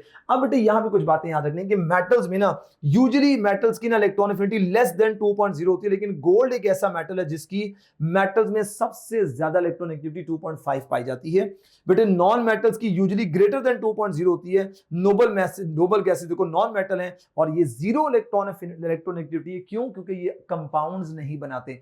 ईच एंड एवरीथिंग आपको स्लाइड के अंदर मिल गया होगा, एक एक रीजन आपको स्लाइड के अंदर मिल रहा है। आइए बेटे कुछ स्ट्रेंथ्स हैं, जब आप अक्रॉस द पीरियड जाते हो लेफ्ट टू राइट, तो बेटे ये तीनों के तीनों इंक्रीज करती हैं, और उसकी इंक्रीज करने की वजह क्या होती है बेटे, एटॉमिक नंबर बढ़ते हैं, इफेक्टिव न्यूक्लियर चार्ज बढ़ता है जिससे एटॉमिक साइज डिक्रीज करते हैं, न्यूक्लियस की मैक्सिमम अट्रैक्शन होती है फॉर द इलेक्ट्रॉन्स। ठीक है, अच्छा डाउन द ग्रुप बेटे ये तीनों के तीनों क्या करते हैं, डिक्रीज करते हैं, और ये रीजन बेटे वही वाली रीजन, उन्हीं रीजन का मैंने क्या करना है, रिवर्स करना है, तो ये सारे का सारा काम हो जाएगा। अच्छा बेटे अब आपने यहां पर कुछ एप्लीकेशन से पहले यहां मैं एक बात बताना चाहता हूं, आपने एक बात याद रखनी है कि जो हमारी आयोनाइजेशन एनर्जी होती है ना, it is directly proportional to stable electronic configuration. ये स्टेबल इलेक्ट्रॉनिक कॉन्फ़िगरेशन के डायरेक्टली प्रोपोर्शनल होती है। इलेक्ट्रॉन एफिनिटी हमारी स्टेबल इलेक्ट्रॉनिक कॉन्फ़िगरेशन के इनवर्स होती है। तो बेटे याद रखिएगा, आपको पता ना कि हमारे पास ऑर्डर होता है लिथियम फिर बेरिलियम, एलिमेंट्स की बात कर रहा हूं, boron, carbon, nitrogen, oxygen, fluorine और नियॉन। तो बेटे आपने पढ़ा हुआ है होना तो एक्सपेक्टेड, वी आर एक्सपेक्टिंग कि भाई हमारे पास आयनाइजेशन एनर्जी ना लेफ्ट टू राइट जाते ना यूं इंक्रीज करनी चाहिए ना, यूं इंक्रीज करनी चाहिए, लेकिन बेटे एक्चुअली ऐसा नहीं होता।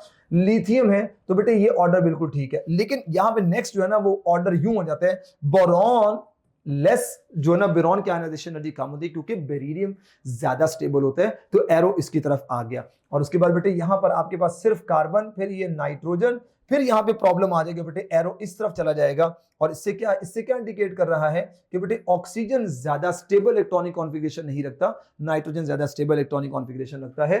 फिर उसके बाद बेटे ये ऐसे ये फ्लोरीन और ये ऐसे नियॉन आ जाएगा। ये हमारा एक्चुअल ऑर्डर था, और but we are expecting this one, ये एक्सपेक्टेड था। ठीक है, इलेक्ट्रॉन एफिनिटी के लिए बेटे इसी को देख के मैं इन्वर्स करने लगा हूं, इलेक्ट्रॉन एफिनिटी के लिए हम ये एक्सपेक्ट करते हैं, लेकिन होता कैसे है देखो, लिथियम, बेरिलियम, मैंने इसको नीचे करके लिख लेता हूं,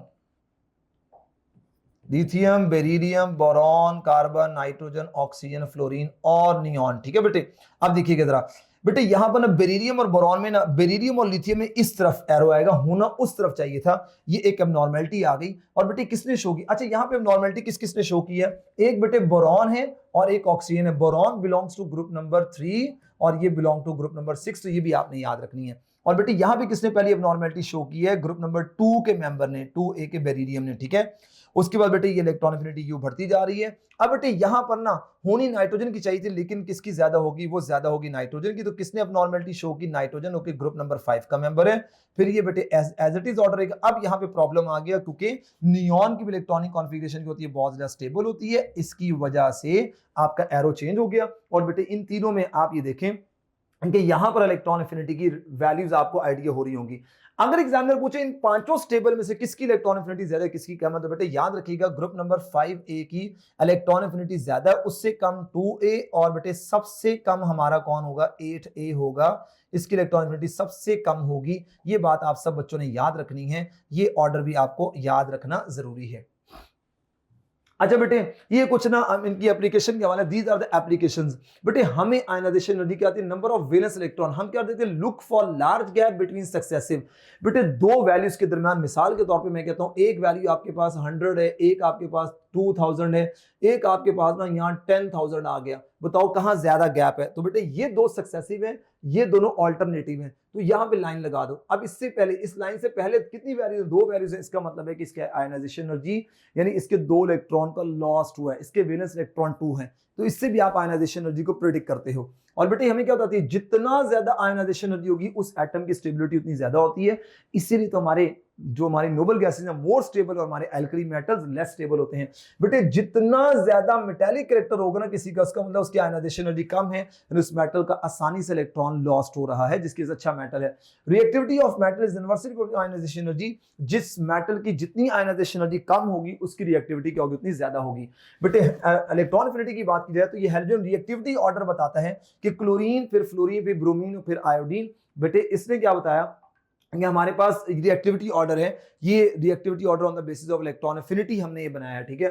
स्टेबिलिटी ऑफ एनाइन, देखो बेटे क्लोराइड Cl-1 की फॉर्म में, ऑक्सीजन -2 की फॉर्म में, सल्फर -2 की फॉर्म में क्या होता है, ये बहुत ज्यादा स्टेबल होते हैं। ये हमें स्टेबिलिटी कौन बता रहे हैं, इलेक्ट्रॉन एफिनिटी की बेसिस के ऊपर ये स्टेबिलिटी आ रही है, ठीक है। ऑक्सीडाइजिंग पावर की बात की जाए तो बेटे आपको पता है कि हमारे हेलोजन सबसे अच्छी ऑक्सीडाइजिंग पावर रखते हैं। फ्लोरीन, क्लोरीन, ब्रोमीन और आयोडीन ये मॉलिक्यूलर फॉर्म के अंदर बहुत अच्छा ऑक्सीडाइजिंग एजेंट है, यानी इसका काम ये होता है कि जल्दी से क्या करेगा, खुद अपने आप को रिड्यूस कर देगा, साथ वाले को क्या कर देगा, ऑक्सीडाइज कर देगी। ऑक्सीडाइजिंग पावर होती है। नॉन मेटालिक कैरेक्टर के इलेक्ट्रॉन एफिनिटी से डायरेक्ट रिलेशन है। हाईएस्ट इलेक्ट्रॉन एफिनिटी, जितनी इलेक्ट्रॉन एफिनिटी ज्यादा होगी वो उतना नॉन मेटल होगा, और जितनी इलेक्ट्रॉन एफिनिटी ज्यादा होगी वो एनाइन उतना स्टेबल होगा। यानी फ्लोराइड और क्लोराइड में कौन ज्यादा स्टेबल एनाइन है, हमारा क्लोराइड ज्यादा स्टेबल एनाइन है।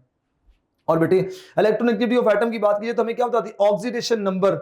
दूसरी चीज हाइब्रिडाइजेशन कैरेक्टर हमें बताती है। क्या मतलब, आप देख सकते हैं कि बेटे अगर इलेक्ट्रोनेगेटिविटी उसकी ज्यादा होगी जितनी ऑक्सीडेशन स्टेट क्या है ज्यादा होगी। मिसाल के तौर पे मैं अगर आपसे कहता हूं कि बेटे मुझे बताओ Mn+2 और Mn+7 में किसकी इलेक्ट्रोनेगेटिविटी ज्यादा होगी, आप कहेंगे सर मैंगनीज+7 की, ठीक है।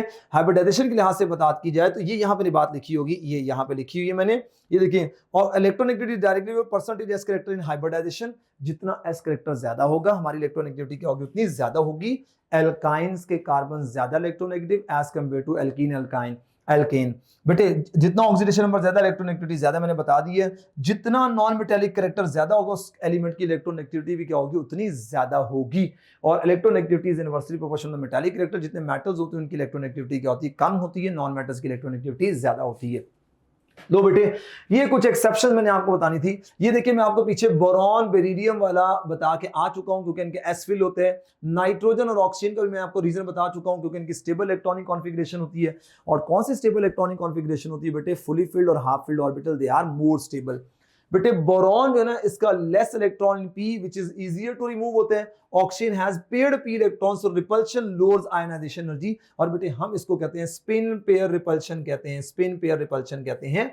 मतलब ये कहने का कि ऑक्सीजन की एक तो बात याद रखिएगा, इलेक्ट्रॉनिक कॉन्फ़िगरेशन ज्यादा स्टेबल है, इसलिए जो है ना वो क्या नाम है इसका, सॉरी कम स्टेबल है, जिसकी वजह से इसकी आयनाइजेशन एनर्जी कम है। एक होता है स्पिन पेयर रिपल्शन, यानी इसके एक ही ऑर्बिटल में दो इलेक्ट्रॉन पेयर्ड की फॉर्म में होते हैं। तो बेटे यहाँ जो पेयर्ड होते हैं ना, उस पेयर्ड की वजह से ना दो सेम चार्जेस की वजह से यहाँ पर रिपल्शन भी हो सकती है। नो डाउट कि ये एक मैग्नेट के तौर पे एक्ट कर रहे होते हैं, लेकिन सम टाइम रिपल्शन से भी इलेक्ट्रॉन निकालना क्या होता है, इजी हो जाता है। बेटे गैलियम की आयनाइजेशन एल्यूमिनियम से ज्यादा है, ये भी एक ग्रुप के अंदर एबनॉर्मलिटी है।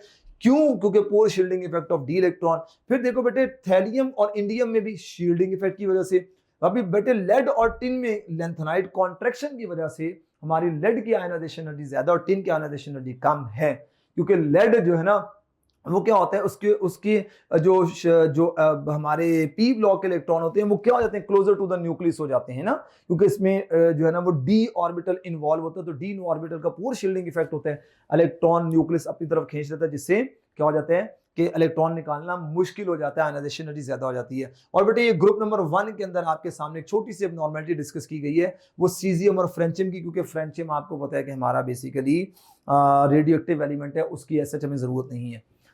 बेटे ये इलेक्ट्रॉन एफिनिटी की एक्सेप्शंस बताई हैं कि फ्लोरीन की लोअर इलेक्ट्रॉन एफिनिटी, क्लोरीन क्योंकि स्ट्रॉन्ग इलेक्ट्रॉन इलेक्ट्रॉन रिपल्शन होती है, इसके बहुत छोटे स्मॉल साइज के अंदर होती है।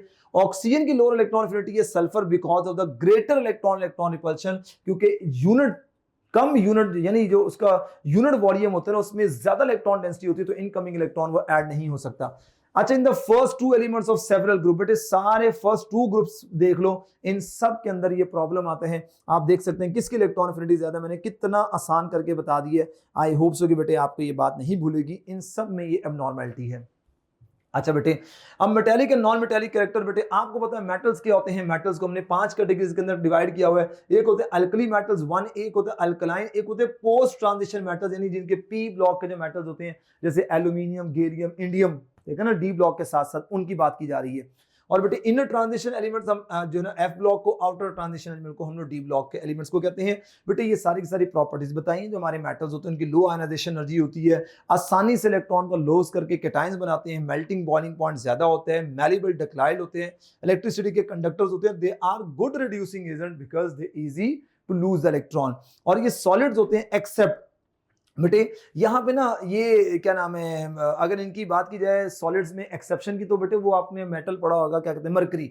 मरकरी बेसिकली यहाँ पे हमारा जो है वो लिक्विड है, और ये बेसिक ऑक्साइड्स बनाते हैं। जब आप इनको वाटर में डिसॉल्व करते हैं तो क्या बनाते हैं, दे फॉर्म हाइड्रोक्साइड्स बनाते हैं। ये बेटे आप देख सकते हैं कि आपके सामने यहाँ पर ये देखो, ये सोडियम का हाइड्रोक्साइड आ गया, ठीक है।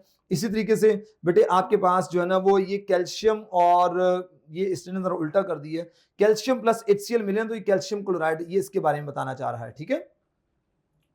अब बेटे ये नॉन मेटल्स क्या होते हैं, देखो मैंने नॉन मेटल्स को कैटेगराइज कर दिया, इनकी इलेक्ट्रॉन एफिनिटी ज्यादा होती है, आसानी से इलेक्ट्रॉन गेन करते हैं। और हमारे जितने भी नॉन मेटल्स होते हैं बेटे, ये आपको पता है तीनों स्टेट्स के अंदर एग्जिस्ट कर रहे होते हैं, लिक्विड, सॉलिड, गैस, और वहां पे हमारे सिर्फ लिक्विड और सॉलिड था, ठीक है।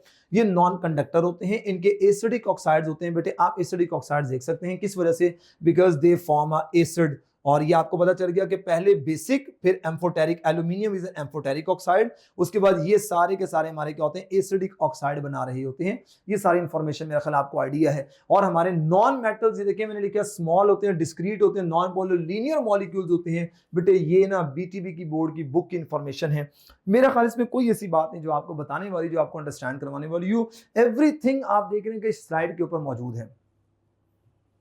अच्छा बेटे, मेटलॉइड्स, बेटे ये मेटलॉइड्स मैंने आपके सामने शो कर दिए, there are 7 in numbers metalloids. हर बोर्ड का अपना डिफरेंट पॉइंट ऑफ व्यू मैंने स्लाइड के अंदर लिख दिया। बेटे ये ख्याल करना है आप लोगों ने अपनी बुक के अकॉर्डिंग मेटलॉइड याद रखना है। जैसे PTB की बुक के अकॉर्डिंग ना ये 6 जो है ना वो 7 ही मेटलॉइड्स बन रहे हैं, बोरॉन इंक्लूडिंग।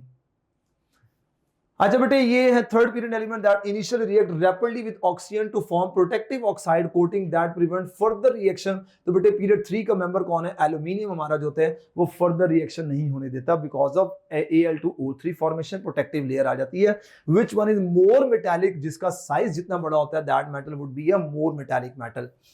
ओके बेटे, इलेक्ट्रिकल कंडक्टिविटी, ये देखिएगा बेटे मैंने आपके सामने एक बेहतरीन अंदाज में ना इलेक्ट्रिकल कंडक्टेंस, और इसको G लिखा जाएगा, और इलेक्ट्रिकल कंडक्टिविटी जिसको आप K या ऐसे सिग्मा लिखते हैं। बेटे आप लोगों ने फिजिक्स के अंदर पढ़ा होगा, दोनों में थोड़ा सा फर्क है। ये क्या होती है बेटे, एक एक्सटेंसिव प्रॉपर्टी होती है जो अमाउंट डिपेंडेंट नहीं होती, सॉरी जो अमाउंट डिपेंडेंट होती है, and it is an intensive property. ये बेटे डिपेंड करती है size and shape of the object, ये ऑब्जेक्ट पे डिपेंड करती है, उसकी साइज, उसका शेप कैसे है। और ये डिपेंड करती है मटेरियल, जैसे DNA टेस्ट होते हैं, आपका DNA मेरे DNA में बहुत डिफरेंस होगा। तो देख अब बेटे अगर डेफिनेशन की बात की तो इसमें क्या है, ease with which electron flow through a specific circuit और कंपोनेंट, किसी सर्किट से कितनी आसानी से इलेक्ट्रॉन का फ्लो हो रहा है, this is called electrical conductance. और ये एबिलिटी है किसी भी सब्सटेंस की कि पर यूनिट वॉल्यूम या लेंथ से कितना करंट गुजर रहा है, पर यूनिट वॉल्यूम जो है ना वो कितना कितना कोई भी सब्सटेंस करंट को कंडक्ट कर रही है, ठीक है बेटे। ये मैथमेटिकल तो आपको पता है कि जो हमारा जो इलेक्ट्रिकल कंडक्टेंस होती है G, ये रेजिस्टेंस के रेसिप्रोकल होती है, और ये रेजिस्टिविटी के P जिसे आप लिखती हो वो रेजिस्टिविटी के इनवर्स होती है। बेटे इनके यूनिट्स लिख दी हैं। अब बेटे यहाँ पे इंपॉर्टेंट चीज क्या, ये डिपेंड करता है, ये प्रॉपर्टी होती है ऑब्जेक्ट की, यानी लेंथ, एरिया एंड मटेरियल। तो बेसिकली ऑब्जेक्ट के ऊपर ये डिपेंड कर रही होती है, ऑब्जेक्ट के ऊपर, ठीक है। और जबकि ये क्या है, कि ये प्रॉपर्टी ऑफ मटेरियल होती है, नेचर ऑफ एटम या टेम्परेचर पे डिपेंड कर रही होती है, तो ये प्रॉपर्टी ऑफ मटेरियल कहलाता है। जैसे बेटे अगर मैं आपसे कहता हूं कि एक 1 मीटर की वायर और एक 10 मीटर की वायर है, तो उन दोनों के अंदर इलेक्ट्रिकल कंडक्टेंस क्या होगी, एक जैसी होगी, ठीक है, सेम करंट गुजरेगा। लेकिन बेटे आपको पता है कि अगर हम इलेक्ट्रिकल कंडक्टिविटी की बात करते हैं, तो बेटे इलेक्ट्रिकल कंडक्टिविटी बेसिकली मटीरियल है ना, तो वहां पर क्या होगा कि बेटे जो हमारी जो शॉर्टर वायर होगी ना, शॉर्टर वायर होगी, उसमें जो है ना वो ज्यादा तेजी से करंट का फ्लो गया as compare to longer wire के अंदर, ठीक है। करंट सेम स्पीड से ही मूव करता है, बस सबको समझाने के लिए, ठीक है, कि ये डिपेंड करता है ऑब्जेक्ट के ऊपर, ये डिपेंड कर रहा होता है किसके ऊपर, मटेरियल के ऊपर डिपेंड कर रहा होता है। और मटेरियल में हमारे पास एटम आ जाते हैं और हमारे पास टेम्परेचर आ जाता है। बेटे इलेक्ट्रिकल कंडक्टिविटी के फैक्टर्स क्या होते हैं, हमने कंडक्टेंस पढ़नी है, ये साइज ऑफ एटम के डायरेक्ट, जितने वेलेंस इलेक्ट्रॉन ज्यादा होंगे इलेक्ट्रिकल कंडक्टेंस उतनी ज्यादा होगी। जैसे आपको होता है कि सोडियम का 1 वैलेंस इलेक्ट्रॉन, मैग्नीशियम के 2, एल्यूमिनियम के 3, so aluminium is more and good electrical conductive. और जिसमें जितनी आसानी से इलेक्ट्रॉन का मूवमेंट होगा पूरे लैटिस के अंदर, जितना ज्यादा आसानी से मूवमेंट होगा बेटे वो इलेक्ट्रिकल कंडक्टिविटी उतनी ज्यादा शो करेंगे। आप जानते हैं जो बड़े साइज के मेटल होते हैं उनमें आसानी से इलेक्ट्रॉन जो है ना लैटिस के अंदर फ्लो कर रहे होते हैं। अच्छा बेटे यहां देखिए मैंने ट्रेंड लिखा, electrical conductivity increase from left to right, group number 1 to 3 due to increase in number of electron, और electrical conductivity increases from top to bottom because of size of atom increase करता है। यहां दो peaks है, आप ये देखें कि 2110 की पार्ट 6 सोडियम की सबसे इलेक्ट्रिकल कंडक्टिविटी, और यहां बेटे आपको ना कैल्शियम की कंडक्टिविटी सबसे ज्यादा नजर आ रही होगी। बेसिकली इलेक्ट्रिकल कंडक्टिविटी जो है ना वो इलेक्ट्रॉन की मोबिलिटी कैसी है और उसमें नंबर ऑफ उसका साइज देखा जाएगा कि उसका साइज कैसा है। तो ये दो एलिमेंट ऐसे हैं जिनकी इलेक्ट्रिकल कंडक्टिविटी अपने अपने ग्रुप के अंदर ज्यादा है, उसके बाद इलेक्ट्रिकल कंडक्टिविटी डिक्रीज कर रही है। देखो यहां पर इलेक्ट्रिकल कंडक्टिविटी डिक्रीज कर रही है क्योंकि साइज बहुत बड़ा होने की वजह से मेटालिक बॉन्ड की स्ट्रेंथ क्या हो जाती है, वीक हो जाती है, जिससे आयन की मोबिलिटी क्या हो जाती है, कम हो जाती है, आयन जो इलेक्ट्रॉन की मोबिलिटी कम हो जाती है। सिमिलरली यहां पर भी आप देखें तो इलेक्ट्रिकल कंडक्टिविटी डिक्रीज कर रही है बिकॉज ऑफ लार्जर साइज, जिससे इलेक्ट्रॉन मोबिलिटी कम हो गई है और जिसकी वजह से इलेक्ट्रिकल कंडक्टिविटी डिक्रीज कर गई। ये बेटे पूरे पीरियोडिक टेबल में सबसे ज्यादा इलेक्ट्रिकल कंडक्टिविटी किसकी होती है, कॉइनेज मेटल की होती है। आज कॉपर गोल्ड अलविदा, ठीक है, इसका ऑर्डर लिख लें, आज सिल्वर कॉपर सिल्वर कॉपर, ये आ रहेगा कॉपर, और ये आ रहेगा गोल्ड, और ये आ रहेगा एल्यूमिनियम, ठीक है। इसके बाद बेटे हमारे पास लेड आ जाता है, फिर हमारे पास टिन आ जाता है, इस तरीके से एलिमेंट्स आ जाते हैं। अब बेटे ग्रुप नंबर 1 और 2 की हाई इलेक्ट्रिकल कंडक्टिविटी होती है। ग्रुप नंबर 3 की जो मेंबर्स होते हैं, all members are good conductor of electricity except boron, क्योंकि बोरॉन हमारा मेटलॉइड के केसेस के अंदर आ जाते हैं, sometime metal sometime non metal के तौर पे एक्ट कर रहा होता है। बेटे ग्रुप नंबर 4 में variable electrical conductivity, carbon poor है, सिलिकॉन पुअर है, फिर उसके बाद मॉडरेट, जर्मेनियम की मॉडरेट, टिन कंडक्टर और लेड हमारे दोनों कंडक्टर ने बेटे पता चला कि टिन एंड लेड भी बहुत अच्छे कंडक्टर होते हैं। इनके बारे में पढ़ा था कि टिन और लेड की कंडक्टिविटी इक्विवेलेंट टू सीजियम के इक्वल होती है।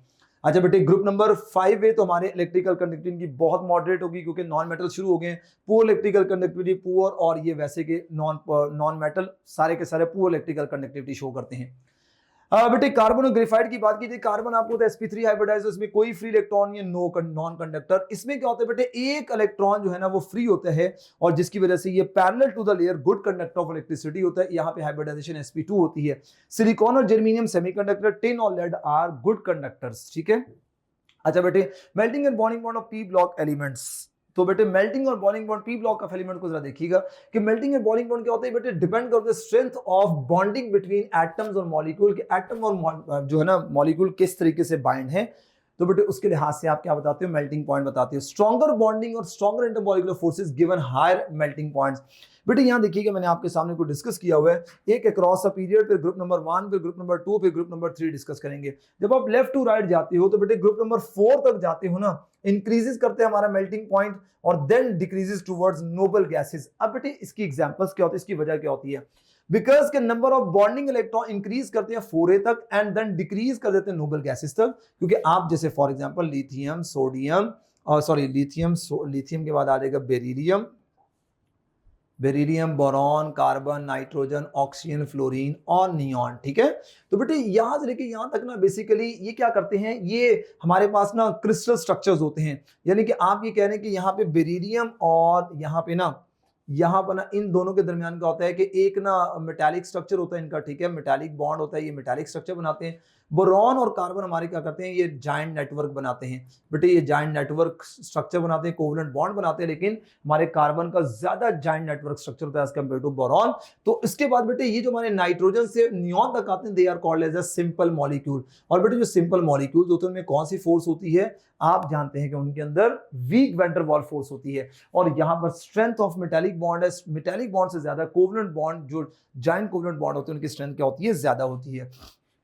अच्छा बेटे ये ग्रुप नंबर 1 की बात करिए, top to bottom melting point decrease कर रहा है क्योंकि मेटालिक बॉन्ड की स्ट्रेंथ वीक होती जा रही है। बेटे यहां पर भी देखो मैग्नीशियम का मेल्टिंग पॉइंट क्या हो गया, कम हो गया, उसकी मैंने रीजन बताई, एक्सेप्शन है because of loose hexagonal packing होने की वजह से मैग्नीशियम यहां पर क्या करता है बेटे, वो बेसिकली हमारा उसका मेल्टिंग पॉइंट डिक्रीज करता है। ठीक है बेटे, आप लोगों ने अभी फर्स्ट ईयर की केमिस्ट्री में आपको जिन बच्चों ने मेरे लेक्चर्स दिए उनको पहले पता होगा, जो हमारे न्यू स्टूडेंट्स हैं उनके लिए बेटे आप फर्स्ट ईयर के लेक्चर्स के अंदर मैंने ना ये फेस सेंटर्ड, बॉडी सेंटर्ड और हेक्सागोनल जो क्यूब्स होते हैं उनके हवाले से इंफॉर्मेशन दी हुई है, ये उससे रिलेटेड है।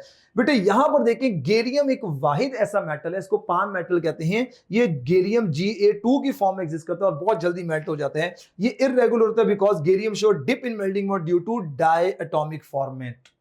अच्छा बेटे यहां पे देखिएगा हम लोगों ने ग्रुप 3 के अंदर कि बेरिलियम, ये बॉइलिंग पॉइंट की बात की है तो बेटे बॉइलिंग पॉइंट डिक्रीज कर रहा है, नॉर्मली डिक्रीज करते हैं। बेटे यहां पे क्या करते जा रहा है, ग्रुप नंबर 7 के अंदर इंक्रीज करता जा रहा है क्योंकि इंटरमॉलिक्यूलर फोर्सेस बढ़ती जा रही हैं, लंडन डिस्पर्शन फोर्सेस बढ़ती जा रही हैं। और बेटे ये हमारी नोबल गैसेस भी क्या होती है, इनका मेल्टिंग और बॉइलिंग पॉइंट इंक्रीज करते हैं। ये आपके सामने ग्रुप नजर आ रहा होगा कि बेटे टॉप टू ये देखिए फ्लोरीन से ऊपर की तरफ मेल्टिंग पॉइंट बढ़ रहा है, वहां क्या हो गया, कम हो गया। अच्छा बेटे कुछ इंटरेस्टिंग फैक्ट्स क्या है कि सबसे ज्यादा ग्रुप नंबर 4 का मेल्टिंग एंड बॉइलिंग पॉइंट ज्यादा होते हैं, और मेटल्स में सबसे ज्यादा टंगस्टन का ज्यादा होते हैं। Graphite carbon has highest melting point and among all elements. बेटे अच्छा आपको तो कार्बन भी है हमारे पास ग्रेफाइट की फॉर्म के अंदर, और हमारे पास डायमंड की फॉर्म में भी है। बेटे डायमंड में एक्सटेंसिव कोवलेंट बॉन्डिंग होती है, जबकि हमारे जो ग्रेफाइट होता है उसमें एक्सटेंसिव कोवलेंट बॉन्डिंग के साथ साथ वहां पे जो है ना वो एक इलेक्ट्रॉन बॉन्डिंग में पार्टिसिपेट नहीं करता, जो कि डीलोकलाइज्ड होता है, जिससे हम कहते हैं कि वहां पे ना पार्शियल डबल बॉन्ड कैरेक्टर आ जाता है। तो पार्शियल डबल बॉन्ड कैरेक्टर आने की वजह से हमारे ग्रेफाइट के स्ट्रक्चर में वो ज्यादा उसका मेल्टिंग पॉइंट हो जाता है as compare to graphite, as compare to diamond. Noble gases का पूरे प्रोडक्ट में लोएस्ट मेल्टिंग पॉइंट है, और सबसे कम मेटल्स में मरकरी और सबसे कम एलिमेंट्स में हीलियम का। But element melting point of group 2 elements are higher than those of group 1। क्यों? क्योंकि आपको पता है कि बेटे हमारे ग्रुप नंबर जो हमारा 2 होता है वो हमें कितने एलिमेंट इलेक्ट्रॉन प्रोवाइड करता है, वो 2 बाइंडिंग इलेक्ट्रॉन प्रोवाइड करता है, इसके मेटालिक बॉन्ड की स्ट्रेंथ क्या होती है, ज्यादा होती है। नाउ बेटे ये कुछ एस ब्लॉक की प्रॉपर्टीज के हवाले से आप जरा देख लीजिएगा कि एस ब्लॉक के एल्कली और एल्कलाइन अर्थ मेटल की बेटे ये सारी की सारी बातें ये प्रॉपर्टी हैं, मैंने लिखा है ये यहां तक ना, यहां तक आप देखिएगा, यहां तक ये टॉप टू बॉटम दोनों के क्या करती हैं, इंक्रीज करती हैं। और ये जो 3 चीजें टॉप टू बॉटम डिक्रीज करती हैं, लेकिन ये एक्सेप्शन है डेंसिटी की, but it increases down the group except potassium. अब देखो पोटाशियम की डेंसिटी जो है वो कम हो गया as compare to sodium, because उसकी वजह ये है कि आप डेंसिटी के लिए होती है मैस पर यूनिट वॉल्यूम। असल में होता क्या है कि मैस के साथ साथ ना अगर वॉल्यूम भी बढ़ रहा है ना तो फिर डेंसिटी क्या रहती है बेटे, एक जैसी रहती है।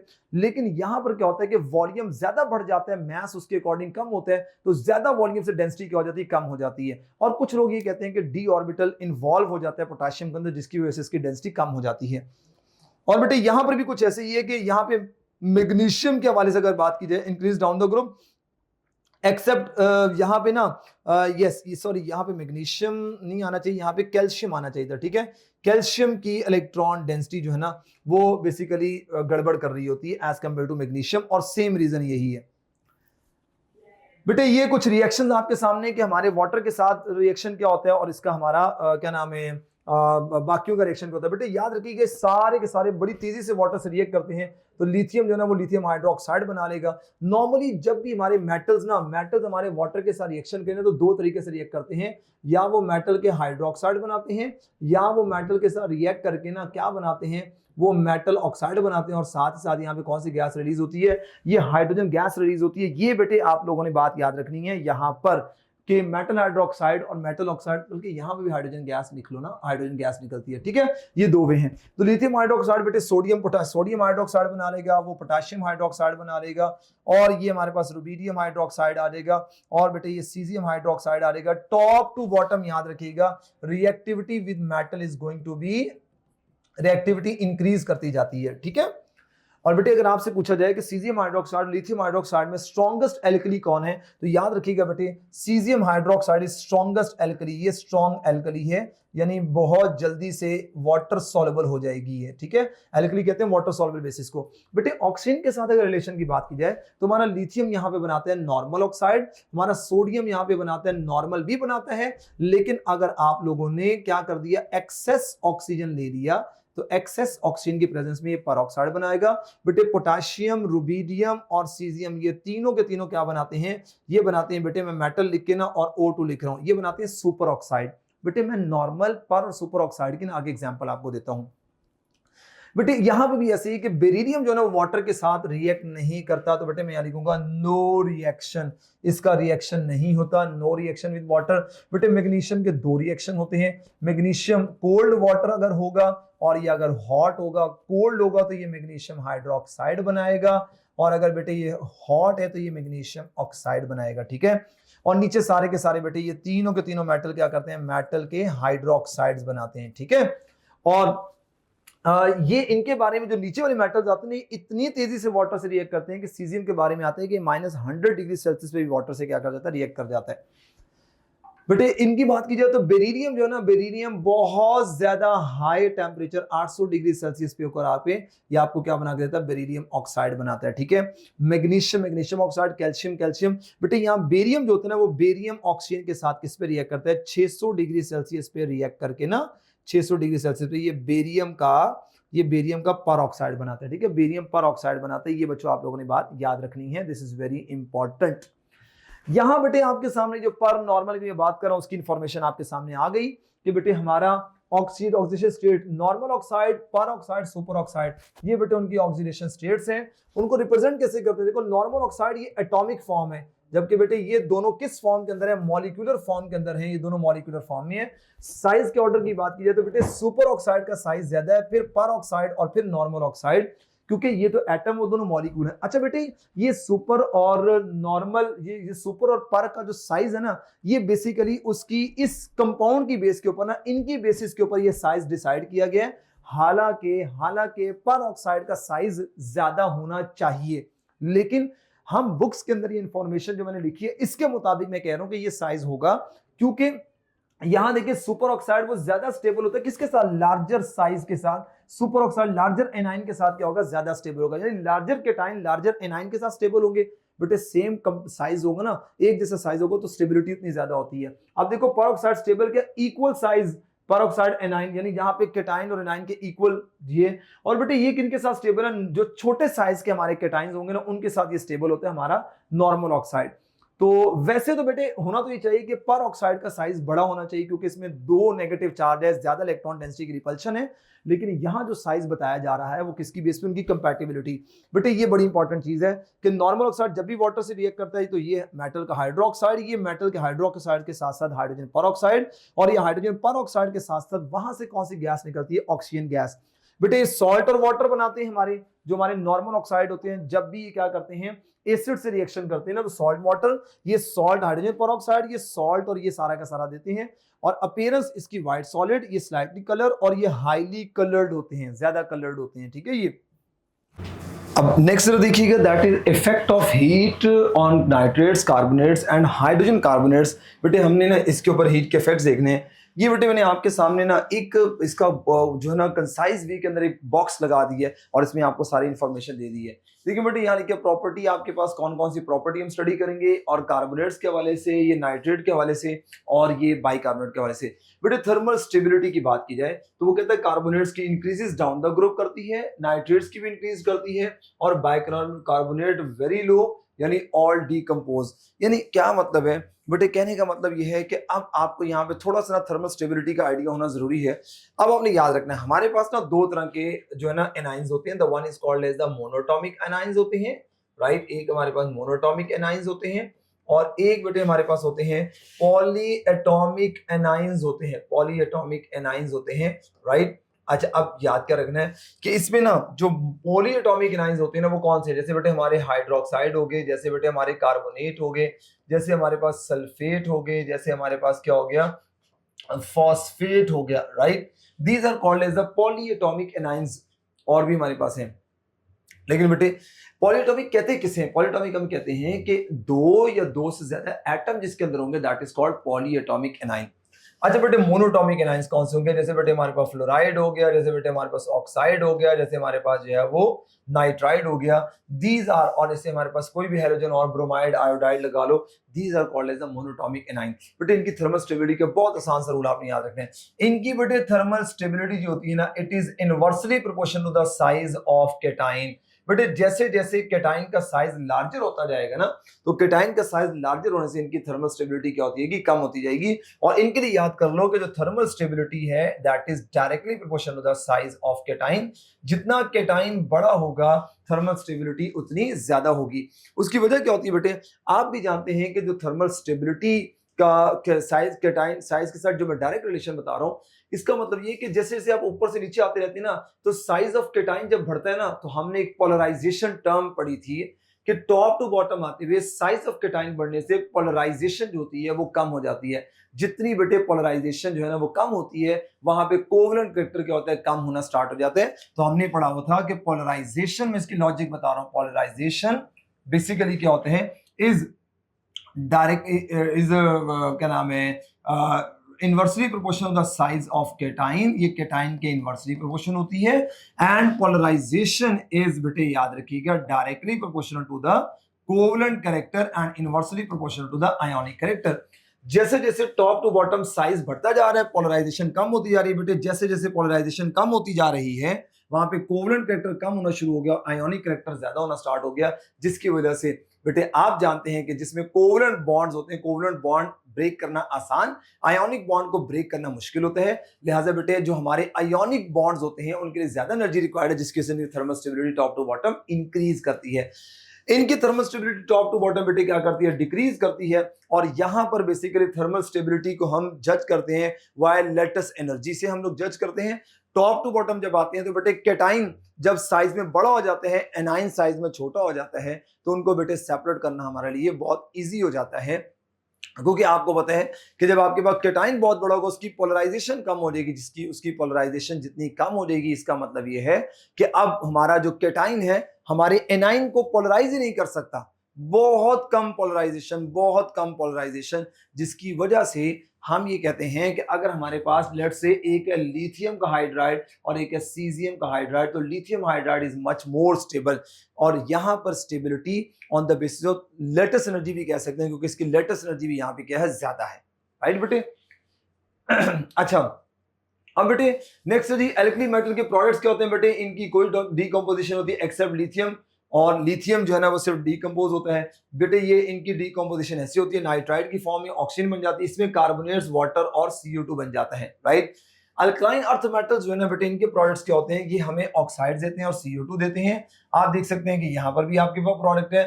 और हमारे बाइकार्बोनेट सिर्फ और सिर्फ किसमें एग्जिस्ट कर रहे होते हैं, सॉल्यूशंस के अंदर जो है ना, सॉल्यूशन की फॉर्म में एग्जिस्ट करते हैं बेटे। Solubility group 2। अच्छा सॉल्युबिलिटी के लिए क्या होता है कि डिफरेंस ऑफ केटाइन और एनाइन। बेटे difference of cation and A9 जितना ज्यादा होगा ना, सॉल्युबिलिटी क्या होगी, उतनी ज्यादा होगी।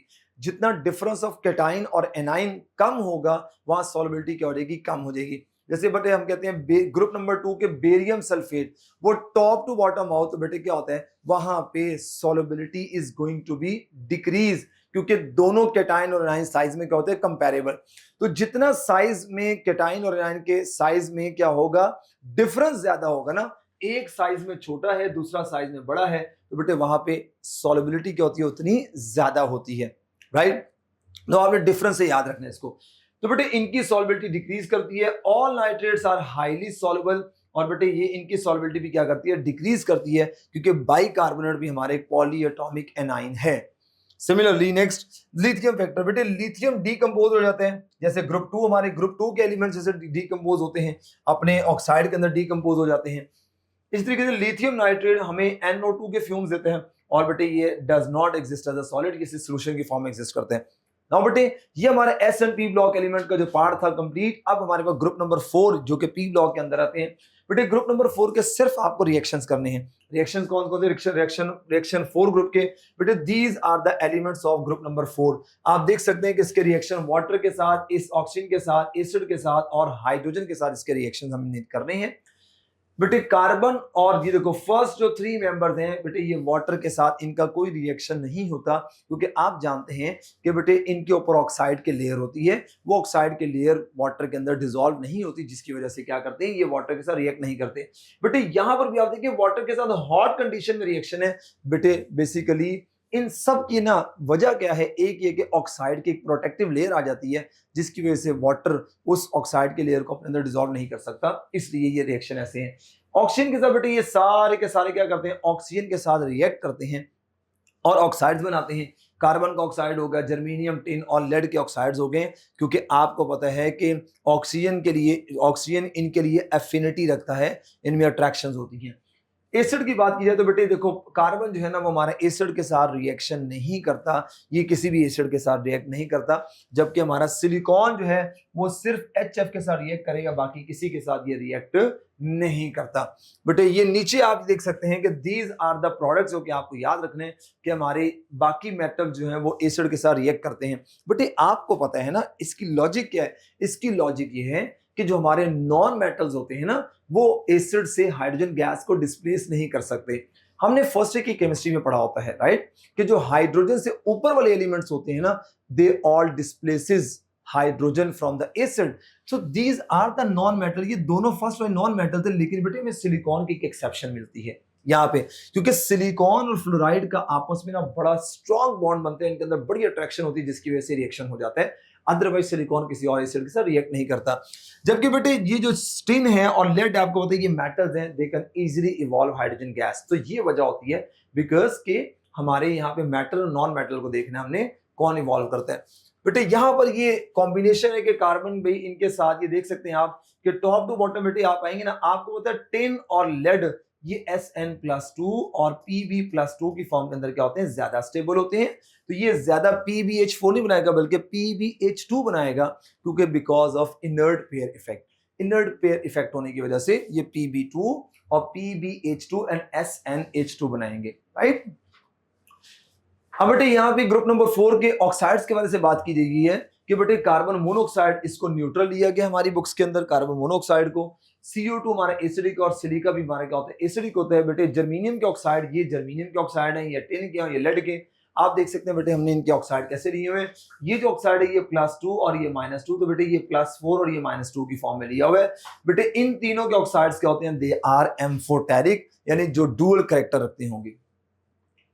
बेटे ये है acidity of oxide decrease down the group, top to bottom आ रहे हैं, तो एसिडिटी क्या हो रही है, डिक्रीज करती जा रही है। अब देखते हैं एसिडिटी ऑक्साइड्स के डिक्रीज करने की वजह। आप लोगों को याद है आपने पढ़ा था कि एसिडिटी जो होती है ना ऑक्साइड्स की, इट इज बेटे basically directly proportional to oxidation state of central atom. Central atom की ऑक्सीडेशन स्टेट क्या करना शुरू होती है, डिक्रीज करना शुरू कर देती है, क्योंकि आप जानते हैं कि कार्बन +4 के अंदर है, लेड +2 के अंदर है। सो बेटे दीज आर द रिएक्शन जो कि आपको याद रखने हैं। देखो बेटे कार्बन डाइऑक्साइड गैस, आपके पास ये सोडियम बाइकार्बोनेट बना रहा है, आपने CO2 के अंदर क्या किया, NaOH को ऐड कर दिया, तो Na2CO3, यानी कि आप अब ये कह सकते हैं कि हमने सोडियम हाइड्रोक्साइड की कंसंट्रेशन को मजीद बढ़ा दिया, तो हमें सोडियम कार्बोनेट मिला। सिलिका वाटर के साथ बेटे ये हॉट कंसंट्रेटेड NaOH के साथ मिलकर सोडियम सिलिकेट बनाते हैं, जो कि ग्लास बनाने के लिए यूज किया जाता है। एम्फोटेरिक ऑक्साइड बेटे हमारे टिन और लेड के जो ऑक्साइड होते हैं दे आर एम्फोटेरिक। आप देख सकते हैं कि टिन हमारा HCl के साथ और NaOH के साथ क्या कर रहा है, प्रोडक्ट दे रहा है। लेड भी हमारे NaOH और उसके साथ क्या कर रहा है, प्रोडक्ट दे रहा है। और बेटे ये हमारे सारे के सारे जो नीचे हमने ऑक्साइड्स देखे हैं, इन ऑक्साइड्स के आप रिएक्शन देख सकते हैं, जर्मीनियम का रिएक्शन है, टिन का रिएक्शन है, और बेटे यहाँ पे ये तीनों देखो एसिड के साथ, और तीनों फिर उन्होंने किसके साथ रिएक्शन दिए, बेस के साथ रिएक्शन दिए। इसका मतलब हमारे जो नीचे वाले एलिमेंट है दे आर एम्फोटेरिक, ये डुअल कैरेक्टर रखते हैं। नाउ बेटे ये हाइड्राइड के साथ, अब मैंने कहा थर्मल स्टेबिलिटी आप पीछे पढ़ चुके हैं कि टॉप टू बॉटम जब आप आते हैं तो मोनोएटॉमिक एनायन की थर्मल स्टेबिलिटी डिक्रीज करती है, because this thermal stability is inversely proportional to the size of cation. Lattice energy decrease करती है, जिससे थर्मल स्टेबिलिटी डिक्रीज करती है।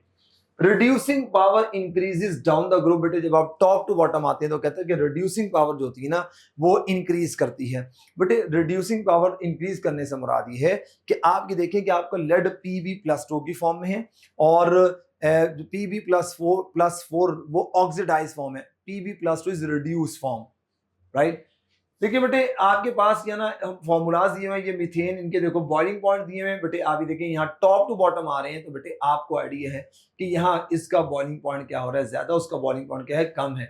और यहाँ सॉरी ये मेल्टिंग पॉइंट, और यहाँ पे इनके क्या दिए हुए, बॉइलिंग पॉइंट दिए हुए हैं। हाइड्राइड्स आपको दिए हुए थे, और आपको पता है कि हमारा मीथेन का जो हाइड्राइड होता है वो गैस होता है। सिलेन, जर्मेन और स्टेनेन जो है ना, ये हमारे बिकॉज के टॉप टू बॉटम आते हुए लंदन डिस्पर्शन फोर्सेस बढ़ रही है, पोलराइजेबिलिटी बढ़ रही है, जिससे इनके मेल्टिंग और बॉइलिंग पॉइंट बढ़ रहे हैं। बेटे हाइड्रोलिसिस की बात की जाए तो आप देखिए CCl4 की हाइड्रोलिसिस नहीं होती। क्यों नहीं होती? Because carbon do not contain यानी वेकेंट डी ऑर्बिटल, इसके पास वेकेंट डी ऑर्बिटल ही नहीं होता, जिसकी वजह से वाटर इसके साथ जाके अटैच नहीं होता, क्योंकि वाटर के पास लॉन पेयर है, उसको एम्प्टी ऑर्बिटल चाहिए होते हैं अपने लॉन पेयर को इसके साथ शेयर करने के लिए। और बेटे नीचे जब आते जाएंगे तो हाइड्रोलिसिस क्या होती जाएगी, ये ज्यादा होना शुरू हो जाती है, because availability of vacant orbital, D orbital बढ़ना शुरू हो जाती है। And बच्चों, this is all about today's one short lecture.